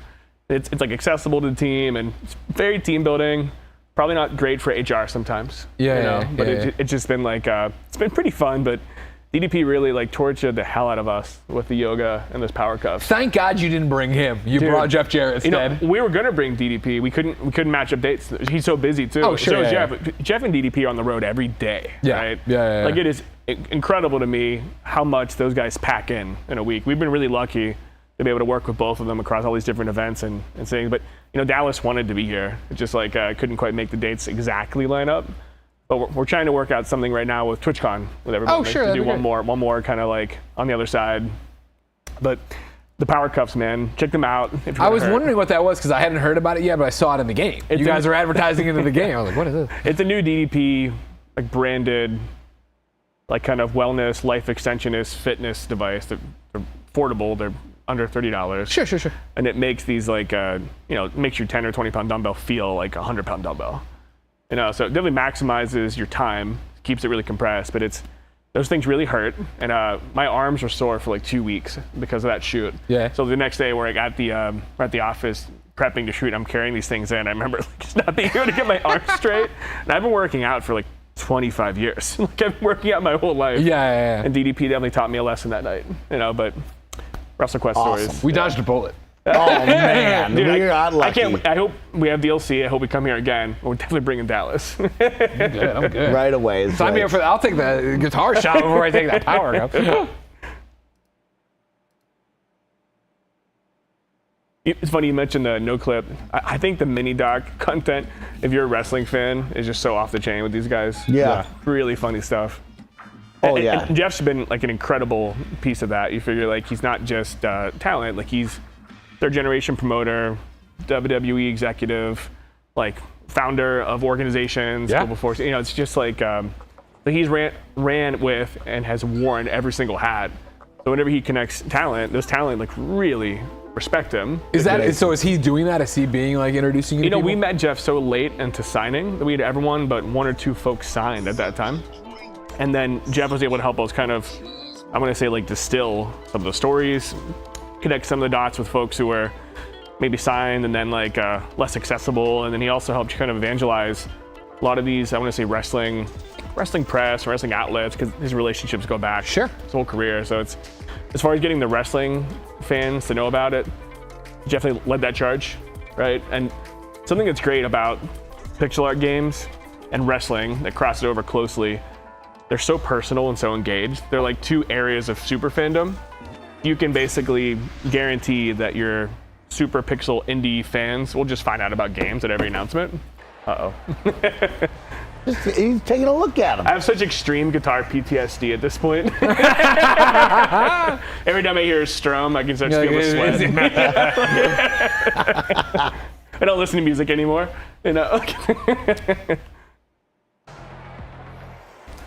Yeah, he's just feeling it out. Yeah, that's all. Just check it out. Don't worry about it. Play your game at a subpar level like you've been doing all day long. Don't take his side. He's got two guitars. Don't try to get on his side and dodge anything. Long. Stay out of this. Make sure I'm framing you up. Yeah, just got to plan it. That's all. Yes. Don't like this one bit. I'm actually, I want to keep my eyes aware of what's happening. Does that work for you? This angle? Kevin, is that a good angle for you? Yep. No. Kev's gonna. Could you play the game maybe there? Go right over there. Just to double check it. That's all. I'm just making sure. Kevin, I'll protect this guitar just to make sure. He's getting good photos. Probably want to jib it, Kevin, if I'm gonna die for my art. No. It's better over He there. doesn't like that. Okay. Doesn't like that. I'm teasing. You People better are really going to think, scoot down there. You're the boss. I just want to make sure the guitar is safe, Jeff. I'm here to protect it. Yeah. I don't want my inventory to get hurt on my watch. People are probably thinking, oh, I really thought he's going to hit him with a guitar. No, we're best friends. You want to do that? We're all friends here on We're Kinda all Funny. friends here on Kinda Funny. Just one big family. My heart is pumping. Just one big family. Yep. Framing the perfect shot. So that guy in the bottom, that's a Wrestle Raider. So they're part of a cult that worships the Road Warriors. And they go city to city and steal face taking the paint. face paint. Yeah. Yeah, I like the when we ran into them for the first time in the face paint plays. I'll melt you down and turn you into. Stakes are high.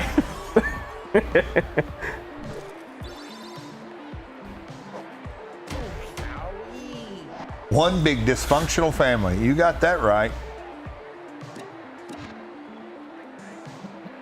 What are some of your favorite arenas that you've built? Because each stage is so unique and different.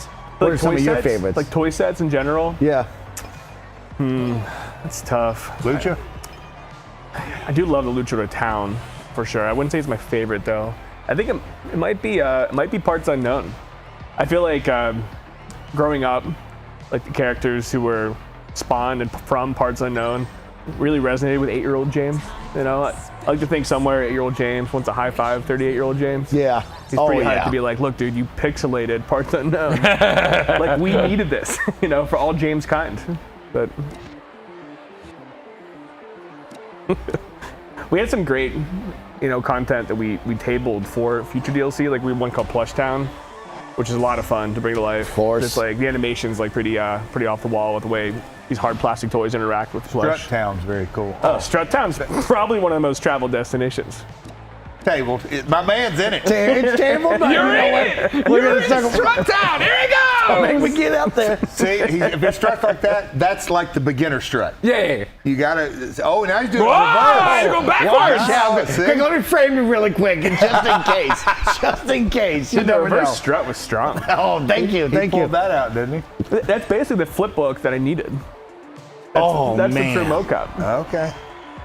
How is it? How hard is it to, like you said, the ultimate wish list, and to table things like that, right? It's like, Yeah. how many ideas are tabled? Will you ever get to it? Like, what is that balance Yes, like? we will get to it. Good I'm answer. gonna will it. No doubt. Yeah, we've been able to, against all odds already. When is Greg incorporate- gonna strut? Oh, that's a good question. chat. I don't want to put right. everybody to shame. I don't want to put everybody to shame. Do you have that kind of movement still in you? Game on Strutty. You're getting Still, kind of yeah. old. We don't know if we got it. Do you got it? Do you got it? Give it to him.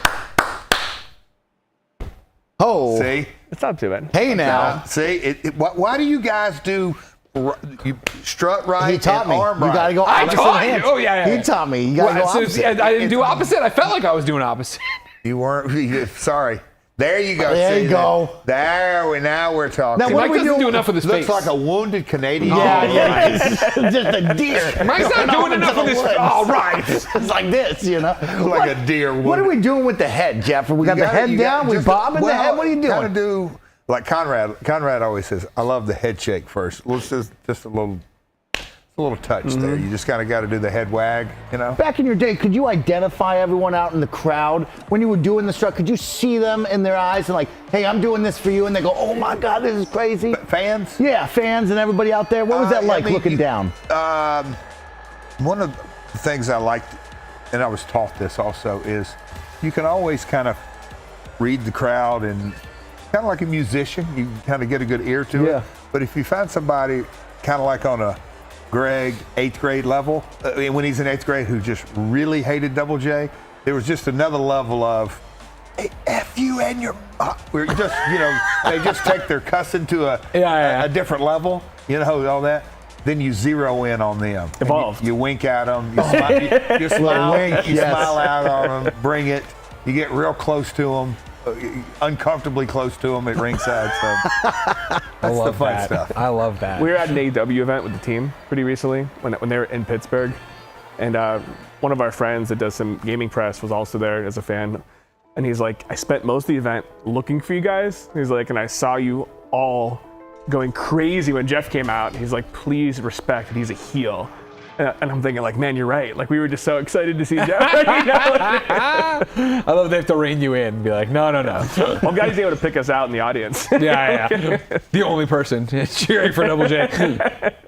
Not the only person. We were just really loud that day. Barbet. Now, is that a shark Tamagotchi, or is that just a shark with a giant mouth right there? It's Tamagotchi, yeah. Nice. That's awesome. He's one of my first character designs that I remember like really sold the toy concept to the team. So we were splitting hairs on it because it's a lot to make cohesive, right? Yeah. Team up time. How'd y'all come up with KindaFunny? Well, before, so it's a good, no, this is a real story. Did It's you a real realize story. he sits back like, hey, sit under my award-winning learning tree Let me tell right you about now. the dream of KindaFunny. So when we were at IGN, right, we were doing a whole bunch of different stuff. I was looking for a creative outlet. I eventually found it in YouTube, but I just started it as my thing because it was like, I'm going to make YouTube stuff. So I called it just Game Over Greggy, which is me on Twitter and Instagram and everything else. And then as we got going, Tim, Nick, Colin, they all bought in on it. We're like, hey, you know what? This is fun. We should do more than just I was doing like an Oreo show and a show where I talked to my roommate and yada, yada, yada. So then it became, well, let's do a podcast, right? We called it the Game Over Greggy podcast, and we started doing that. But eventually podcasting and gaming. Who would have thought, right? We eventually, though, started getting such a following that it was weird for the guys to go anywhere and be like, oh, yeah, we're at VidCon, and like, oh, yeah, you know, I'm on a podcast. It's the Game Over Greggy show. Oh, are you Game Over Greggy? No, I'm Nick. I'm Tim. You know what I mean? It was weird. So we're like, you know, if we're going to be serious about this, we need to rebrand it into something that can be for everybody. And so we sat down and had a bunch of different names. We all came to the kitchen table in the old house and said, all right, what could it be? And we worked through a bunch, and KindaFunny was on there. And it was one of those things where we had to go through and check a bunch of boxes. Could we get the .com? Could we get the social handles? Yep. You know, does it actually encompass the what IP, we do? Car wash, huh? Yeah, exactly. Yeah, right. And so there was a bunch on there, and KindaFunny was one that checked a lot of the boxes. And we had a long, tense meeting trying to figure it out. And my favorite part was, Tim and Nick left, and this is back when Nick still smoked, and they were walking to his car, and Nick was smoking, agitated, and Tim's just like, I just think it's going to be kind of funny. It checks all the boxes. And Nick just went, there's no way I'm calling myself fucking kind of funny, and flicked a cigarette and got in his car and drove off. And we were kind of funny. Yeah, here we are. Yeah, here we are. Other ones we were looking at were Pigeon Patrol, Mouth Pudding. Pigeon Patrol's good. It's good, but it was one of those things that just doesn't encompass. Wait. Let's not gloss over Mouth Pudding. God, the logo would have been so good. So gross. So it would have good. been terrible. Hey, you worry about changing batteries. Hush your trap. Put the pudding back in your mouth. Mouth pudding? Mouth pudding. That could have really been taken out of context. And that was one of the things. It was like kind of funny. It's kind of funny. Summed everything up, right? What do we do, whether it's games or anything else? We're trying to be kind of funny. We're trying to be entertaining, right? That worked. Like it. Okay. What about your podcast? Everybody's talking to the chat about your podcast. How did you guys come up with the name? My World was my theme starting in 2002. My song is called My World. So it just kind of... Easy one, yeah. That's an easy layup, yeah. When we were coming up with TNA, the guy who, Mark Miller, Sawyer Brown, and Dale Oliver, who really did so much of it, it was pretty a layup. My World. TNA was, especially in those days, was My World, and then just the theme hit and all that kind of stuff. For sure. So me and Conrad talking, hey, what's this called? And we had a couple of different names, and he's like, I want Jeff Jarrett in the name of the podcast. Like, that's what we're selling. Then it just kind of rolled off. My World with Jeff Jarrett. Yeah. Does it shock you how many wrestling podcasts there are now? Yes. I mean, because every wrestler's got one. There's so many of them. Yeah. Conrad asked me for several years to do it, and I said, no, I didn't imagine this. It just didn't really click. Hey, I've told wrestling stories. What we do, get in a car, bus ride. Hey, remember this, remember that, just to pass time. Yeah. He's like, I'm telling you. I'm like, hey, bud, I don't want to talk for free. He goes, no, trust me. There's monetization, just the whole thing. And the family he's built and his format is different to me than anybody else. He's really figured out in a good way, because the community we've built, but also just if you want to really dive in, and if you're a fan of wrestling, and even if you're not a fan of wrestling, that's what we found. It's you go back, it tells the stories, and there's life lessons. Yes. Anyway, he's really he is the stir that the straw that stirs it. There you go. Easy for me to say. The straw that stirs the drink in so many ways, just on his formula. It's been a blast. I never dreamed that I'd be a podcaster, so to speak. How many times have you entered into a story and been like, you know what, I shouldn't tell this, or I should change this, or? That whole was the first, well, I still do it, but we've got a research team, and when you kind of go through it, it's like Conrad would tell me so much in the first couple of months. Jeff, don't overthink it. Yeah. You're really overthinking this. Yeah. Just go tell the story. There's some names you need to leave out and I'm like, I'm not into being bitter and just who cares? It's all everything in my past was a lesson that got me here today. For sure. So that's really how I look at it. So the bitterness, or this should have happened, or that should have happened, and I regret doing this. Look, but Conrad makes it entertaining. We have fun with it. Do you feel like as you talk to other, legends, folks who have been doing this for a while, that that's the point most come to? Because I feel like, I remember back in the day when it was like, the Montreal screw job and how much Bret hated Vince and WWE and he was never, and like nowadays, right? Like they're fine. Like, and that, it took a while to get there and yada, yada, yada, but it feels like most people are like that. There's still grudges out there. I'm not trying to say there aren't. There's definitely more than you could imagine. Yeah. I think it's on a case-by-case basis, but I think, and I say this diplomatically, for the most part, it's where each individual's at in their life today. Sure. How they view the past. Some folks, some guys, candidly, are still kind of bitter over certain things. Some folks, whatever it may be. Well, I touched on my sobriety earlier, but when there's no reason I'm alive today. I truly, me being alive, that's a win. I woke up today breathing. Oh my God, it's a miracle. I do believe, I sincerely believe that. So everything else is gravy. And so getting to tell stories, and I mean, this relationship is. You two are good dreamed. together. Very good together. What now? You two are great together. I mean, I would have never ever dreamed that I'd be partnering with a game developer on this kind of project. It's truly a dream come true in a lot of ways. Yeah, it's mutual. That there's probably 100 interviews where they say, "Who are your favorite 3 wrestlers?" And I say it's Jeff Jarrett 3 times. Oh my! It's true, man. It's like the team we're big Jeff fans. I mean, for every reason, but it's like being fans of the product, and then getting to know Jeff working behind the scenes and seeing like the effort and the diligence and like the wild respect that everybody has for Jeff in talent. Like, it's a pretty insane industry. A lot of those guys have been taking advantage of. It's like taking advantage of, or pitfalls and just quick moving things. And they have reverence for Jeff and respect for Jeff because Jeff has built that integrity and that consistency. And it's like it's part of WrestleQuest. I think we've set up agreements, have the talent getting more royalties on a percentage basis than any agreement they've ever been part of. That's awesome. Which has also been a bell ringer for a lot of them. In some cases, we've been able to unlock those trademarks for them to use in other categories, which is exciting. Yeah. Like, we've been able to have an influence on quite a few different estates without naming them, that, like, giving them their parents' legacy back. It's really exciting. That's really cool. That's really cool. And then one of the things, I asked Jeff about, but I want to talk to you, James, about, changing a name here, or doing this kind of thing. One of the things I've noticed is you talk about your game, you really feel like I really feel like you're not holding anything back. You mentioned, WWE said this, and we've talked to them, but they didn't want the game. We tried to get Roddy Piper, but they wanted to like. Do you worry about being too open with the people you didn't work with? I actually have a career built around transparency. Yeah. It's built trust and consistency in relationships for me, and it's licensing is just like that too. Like, some people say, I have an idea for a Transformers game. Come to terms, you move on. Yeah. Like the Brett thing was not super public. We've never hidden it. You can see in the earliest preview of the game, there's pink because Brett was still in the game. Just pink. You don't see Brett.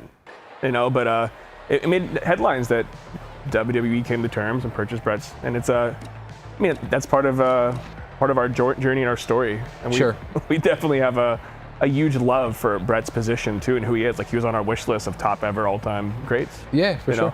But there's so much that's gone into every nut and bolt of this game. And you asked a little bit about how we convinced or discussed or came to terms with these people. It's actually been that transparency each time. Yeah. Here's what we did. Here's what's next. Here's what we're doing.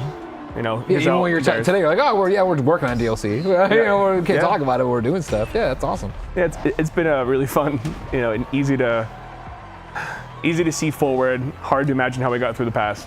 It's been a constant hurdles to hop and mountains to climb, but we got some good climbers at Mega Cat. Yeah, apparently. Well, I hope you're soaking it in. I know it's a big day, obviously, with the reviews. I bet you boys don't get surprised easy, right? Yeah. In the gaming world? Yeah, for sure. Will they be surprised? I think so. Yeah, genuinely. There's some honest, anyone who's a fan of, I'm going to say something crazy, video games. when they see what we're doing for DLC, like, they're just going to be so hyped. Yeah. It's super exciting. It is. We're hoping to be able to deliver that news like alongside launch, but it just we got some other T's to cross. for alignment on the communication side. It's super exciting, man. That's awesome. Yeah, I can't wait to get home, play more of it on PlayStation. How is the trophy list? That was something that came up. How about really quick? Densely packed. Let's talk about the trophies, and you can teach Jeff about trophies. Now he can know what they are. Sure. Okay. Like a new gaming thing for Jeff to learn. Yeah. Because he doesn't know what these kind of trophies are. The least entertaining. I mean, I cannot believe they give out that award. I have to acknowledge it some way. You wish you could earn it. You know what I mean, Jeff? You wish you could earn it. 2016 least entertaining online personality. It says most everybody. Captain you can Greg Google it. Miller. It's on my Wikipedia. It's on my Wikipedia, sir. Thank you very much. Tell me about these WrestleQuest trophies. I mean, you can't make an RPG without having a lot of trophies to guide the player to kind of conquest, right? Discover unique locations, explore different character classes, like give you a reason to drive wide. Yeah. In a game that's a lot of unique decisions, but I'm sure it's gonna drive some achievement hunters crazy. I'm looking forward. I'm looking in here, seeing what I got on here. Least entertaining. I love the trophy art. Did you win that back to back? Least entertaining. That what you're looking up? Is he looking up? I'm looking up. There are digital trophies in games, Jeff. Reigning champion. We're talking about the trophies in your game, Jeff. know. You don't Can we know. talk about my statue? Can we talk about my statue? Talk about that statue. What do you have to say about Greg, your ask me statue? about that statue. Jeff, tell me about your statue. That award doesn't even exist anymore. Yes, they retired it with Greg because you'll never follow the most least entertaining. Actually, this award went on for 2 more people, and they were problematic, and then they ended the award. Thank you very much. All right? That is true. I'm Jeff. one of the That's few all. last standing trending gamers who wasn't problematic. Thank you. You worry about being too Can you transparent with describe that trophy problematic story? in a nice PG way? What is problematic in a nice PG way? Oh, they did bad things on the internet after they won the award. Turns out they weren't good people at all. Hey, You think the trophy went to their heads? So what he's saying? Didn't work for me. Didn't happen to me. Look what class he's in. Boy, that is really something to Bunch brag of bad about. company. Well, it's kind of like a stable, right? Yeah. Hey, guess what? I'm not just a serial killer. I'm the worst serial killer. Oh man, Give me a printout of the WWE Hall of Fame list and let me talk about some of the people Jeff Weiss tried. give it to him. Give it to him. Hey now. Hey,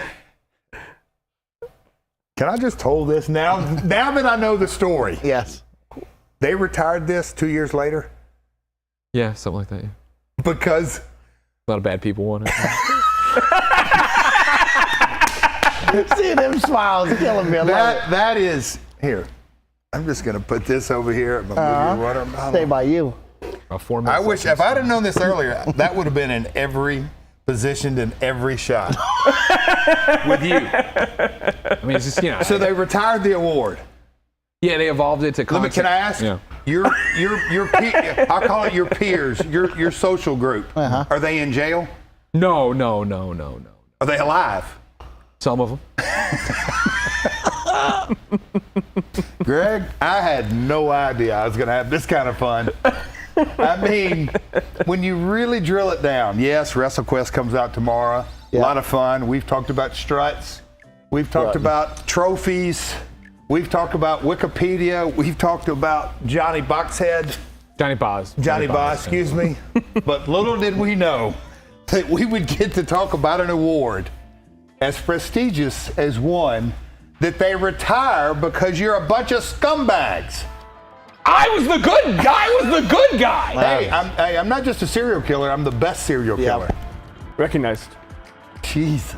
No wonder that trophy wall was shut down. Oh my gosh. Kind of amazing. It is amazing. It's kind of funny. Boom! Let's go. Get him. There you go. I was doing it. Ready? And then we hit him in the the middle. headway. Yeah. Tell him. I'm sorry, Greg. Don't know if you. It's just weird. Right? When like a dream becomes a You nightmare. got the right here. Just kind of give it a little swagger. Little pop. All right, then if you want to shake your shoulders Yeah, I out. like that. Little pop. Up. Look, you've already got the 2 fingers. Handshake, right? too. You ready? Boom. Boom. Boom. Throw them up. Oh, Greg, are you soaking this in, Greg? 2 great guys right here. 1 bad dude. Yeah, it was good. You guys did. You did. Thank you. Real good. We're strutting. Really good. Do you hate me more now or when you were in the 9th grade? Ninth grade. I wish I could hate you, but you're killing me good. He's giving it to me good right now. You're watching a master at work. This is why he's in the Hall of Fame. This is why he's still killing it week after week on AEW. Hall of Famer. Hall of Famer. Two-time. I think that just walk-off, that's going to become a Slack gift for us. Yeah. The least sure. entertaining host retired. I'm kind of combining all the awards. That's fine. I appreciate that. You know. Man, your coffee's good. Kind of funny. Can I come back tomorrow? Coffee's I mean, good. I feel like we're almost out of time now for you, No, Jeff. can I come back tomorrow, maybe? I'd love for you to come back all the time. I'm having a great time. I don't think Greg's answering me right now. Yeah. So. I'm just, there's a lot of things still going on in my head about, oh man, it's time almost. Oh, is it almost time? almost Really? time, yeah. I thought Can you we would believe? spend the whole day together. Oh, that'd be. Then we that'd go be, out and get, the second lunch. We eat big on your dime for dinner because we eat big. These three guys right here, we eat that big. spot earlier about when I hit the Zach with the guitar. Yeah. About, hey, I'm up for sushi.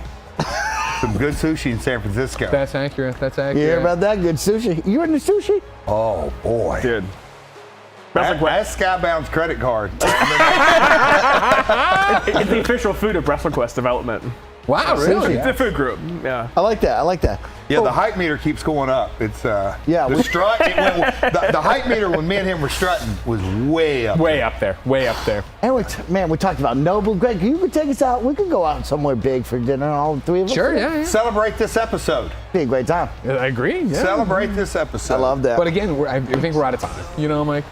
Greg, well, if we're out of Bucks, town, extra slam bucks just they hear me talking sushi, extra slam bucks is coming up. We need slam bucks. Greg is just shaking his head. He's just shaking his head. well, Greg, WrestleQuest since tomorrow. we Well, are here's my running out thing, of time, here's my thing. let's- We are out of time. Toy Box Greg Yeah. is the new DLC coming. Mm-hmm. Can I The get your time? audience has seen me basically roll in broken glass here, all right? Yeah. I would Oh say my we had 2 hours and 45 minutes of a great stream, Great and then stream. these last 15 minutes have been a flame out of epic proportion. All right. Or a flame of greatness. I mean, eye of the beholder. I think it's only fair Yeah. that I get to use one of these guitars on Jeff. Oh, You think? Jeff. I do. Okay. I'm willing to put it up if you want to. If you want to be man enough, we could go back to the little dance club in the game for a mini game competition. If I get the high score, I get to beat you. If you get the high score, you get to hit me. Bring it on, bitch. Yeah! This is crazy. Let me go first. Okay. Can we quit out of this, or do we have You got to go back. You got to teach me. I got to finish the fight. Good thing is, All right, teach him real quick. I'll be your trainer. It's an easy one. Okay, this is easy. Four Have you buttons been fighting for you. All these you guys do is like look at when it pops up. Up, down, They left, keep right. popping up. That's what he's doing. They keep popping up. I want to get out of it. Hey, the least entertaining award-winning host over here. Yep. Also the worst dancer at KindaFunny, so it's all good over What here. does that mean? Why Don't am I the worry worst about it. Dancer. Oh wait, if I quit the main menu and come back, I can get out of the fight that way and then do You it? could, yeah. It's too bad we're playing a release build, not a dev build, right? Yeah, you could just jump right to it. Yeah, sorry, guys. Well, while Greg sets that all up, let's share the hype and let's get everybody prepared because it drops tomorrow Oh, yeah, baby. on all platforms. What platforms are we dropping on tomorrow? PlayStation 4, 5, Switch, Xbox X, S, Steam. Ready to rock and roll. Dude, all of the Steam Deck is ready. Steam Deck 5 out compatible. of 5, super smooth experience. We got a lot of Steam Deck users here. They're very excited. I've been decking and wrecking all day. Decking It's and true. wrecking. Yeah. I Yes. literally have been WrestleQuesting on my deck for the last month. It's like my preferred way to play. Of course, if you want to wish list it, you want to support the team, right now you can type an exclamation point WrestleQuest anytime throughout today's stream. We have the wish list link right there. You can go over there. You can support the team, get ready for tomorrow. And of course, we want to hear all of your stories coming out of WrestleQuest. It's going to be a really great time. We're in the game as well. Okay. Fastest. So you'll see us. With hockey, is that? I don't know. You gave me a PC build. I don't know. I'm out of mail in here. I don't know how to do nothing. Yeah. PCs are all over the place. I Yeah, got but you hit motherboards. that sweet escape button. Yeah, there we go. Okay. And then right-click close and. Again, you do it. I don't know what I'm doing. Oh these my things God. are foreign and I hate them. They scare me. You know what I mean? Greg, Why would anyone do come this? on, If you gave me a Greg. PlayStation controller and a PlayStation 5 code, I would hit the PlayStation button. We'd be done. We'd be out of it. I would have got some trophies. You're just giving the least big boss more entertaining fuel and the for least fire. player. Exactly. Okay, you got to show up for this. like 'em. I'm telling you, Greg. I thought I liked them, but I don't like them. I love him. I can't wait to hang out more. Kevin, it's jump screens. Does that matter for you? Ask me who my favorite wrestler is now. It most certainly does. Okay, what do we do? No. We got to go in there, go to options, take it to windowed, move it over, then put it back to full screen. I can come over and do it all. I mean, this is a big title match. Okay, yeah, can I do Big that? title match, Yeah, got to of be course. on Can the you open line, got to options? show off everybody. In your game, yeah. And then go to windowed, and I'll drag it back to this screen, and we'll be good to go. Yep. And then we'll full screen when we get back here. There you go. Thank you very much, sir. Go down there. Windowed. Boy, Just a bunch of guys. nothing but high-tech rednecks here on KindaFunny. You know, you guys would have given us a PlayStation controller. I know. All right, now do it. Now, hey, boom. How's that, go. Kev? Looks great. Yeah, Kevin. Kev's happy. All right, I gotta All set a high right, you score better here. get ready. How much these things weigh? Because I gotta get ready. You know? Huh? What do you mean that these things weigh? These guitars over here. Oh my goodness. Oh, yeah. I'm using this one. No. Yeah. You break it, you buy it for Andy. He didn't show up to work. True. Nobody knows where Andy is. But nobody cares either. That's the other thing. Not when Double J's in the building. Here we go. Show them off. Oh, here we go. On display. I'm not hitting you with the guitar. I know I'm hitting you. I'm gonna win. Where's the most satisfying place to hit someone with a guitar? Back, forehead, arm? Where do you like to aim? Right on the noggin. Right on the noggin. Come on. I'm not sure your save's going to allow us to get right back to Twisties, Greg. Well, that's a shame, I guess. Sorry to say. Yeah, we can I always guess I just admire the win. statue. I guess I just win. It's that simple. I don't know if that's how it goes. Ladies Greg. and gentlemen, I've won. I get to should hit have prepared Jeff for it. Jarrett with a guitar. Now, before I do this and knock all the sense out of this old man's head, Oh, I'm going to protect it. whoa, I'm going to protect wow. this. what You he guys take care needs of what you're doing. we need to tell everybody. Okay. Okay? Tell him. Not Greg. only am I trending gamer, one of the good ones. One of the good Maybe ones. the only good one. One of three. WrestleQuest, ladies and gentlemen. Let me get this right. I want to make sure I get a nice, good swinging space in there. Take off my glasses. Make sure I get it perfect. WrestleQuest, of course, out tomorrow. Don't touch it now because it's mine, all right? Do you understand I've earned this? WrestleQuest out tomorrow. Go jib, Kev. Go to the gym. WrestleQuest out tomorrow. All the platforms. Everywhere. Yep. PlayStation. Xbox. Hit them. Switch. Yes. Netflix. Steam Deck. PC, which I've already said. And of course, Wow! Folks, WrestleQuest drops tomorrow. 8/8/23. A day that will make history. Let's go, partner. Thank you, sir. Thanks, everyone. No, I'm in. we gotta Let's go. shut You ready? off. Ready? Shut off. Shut off with them. I'll keep this one for the road. That was awesome, guys.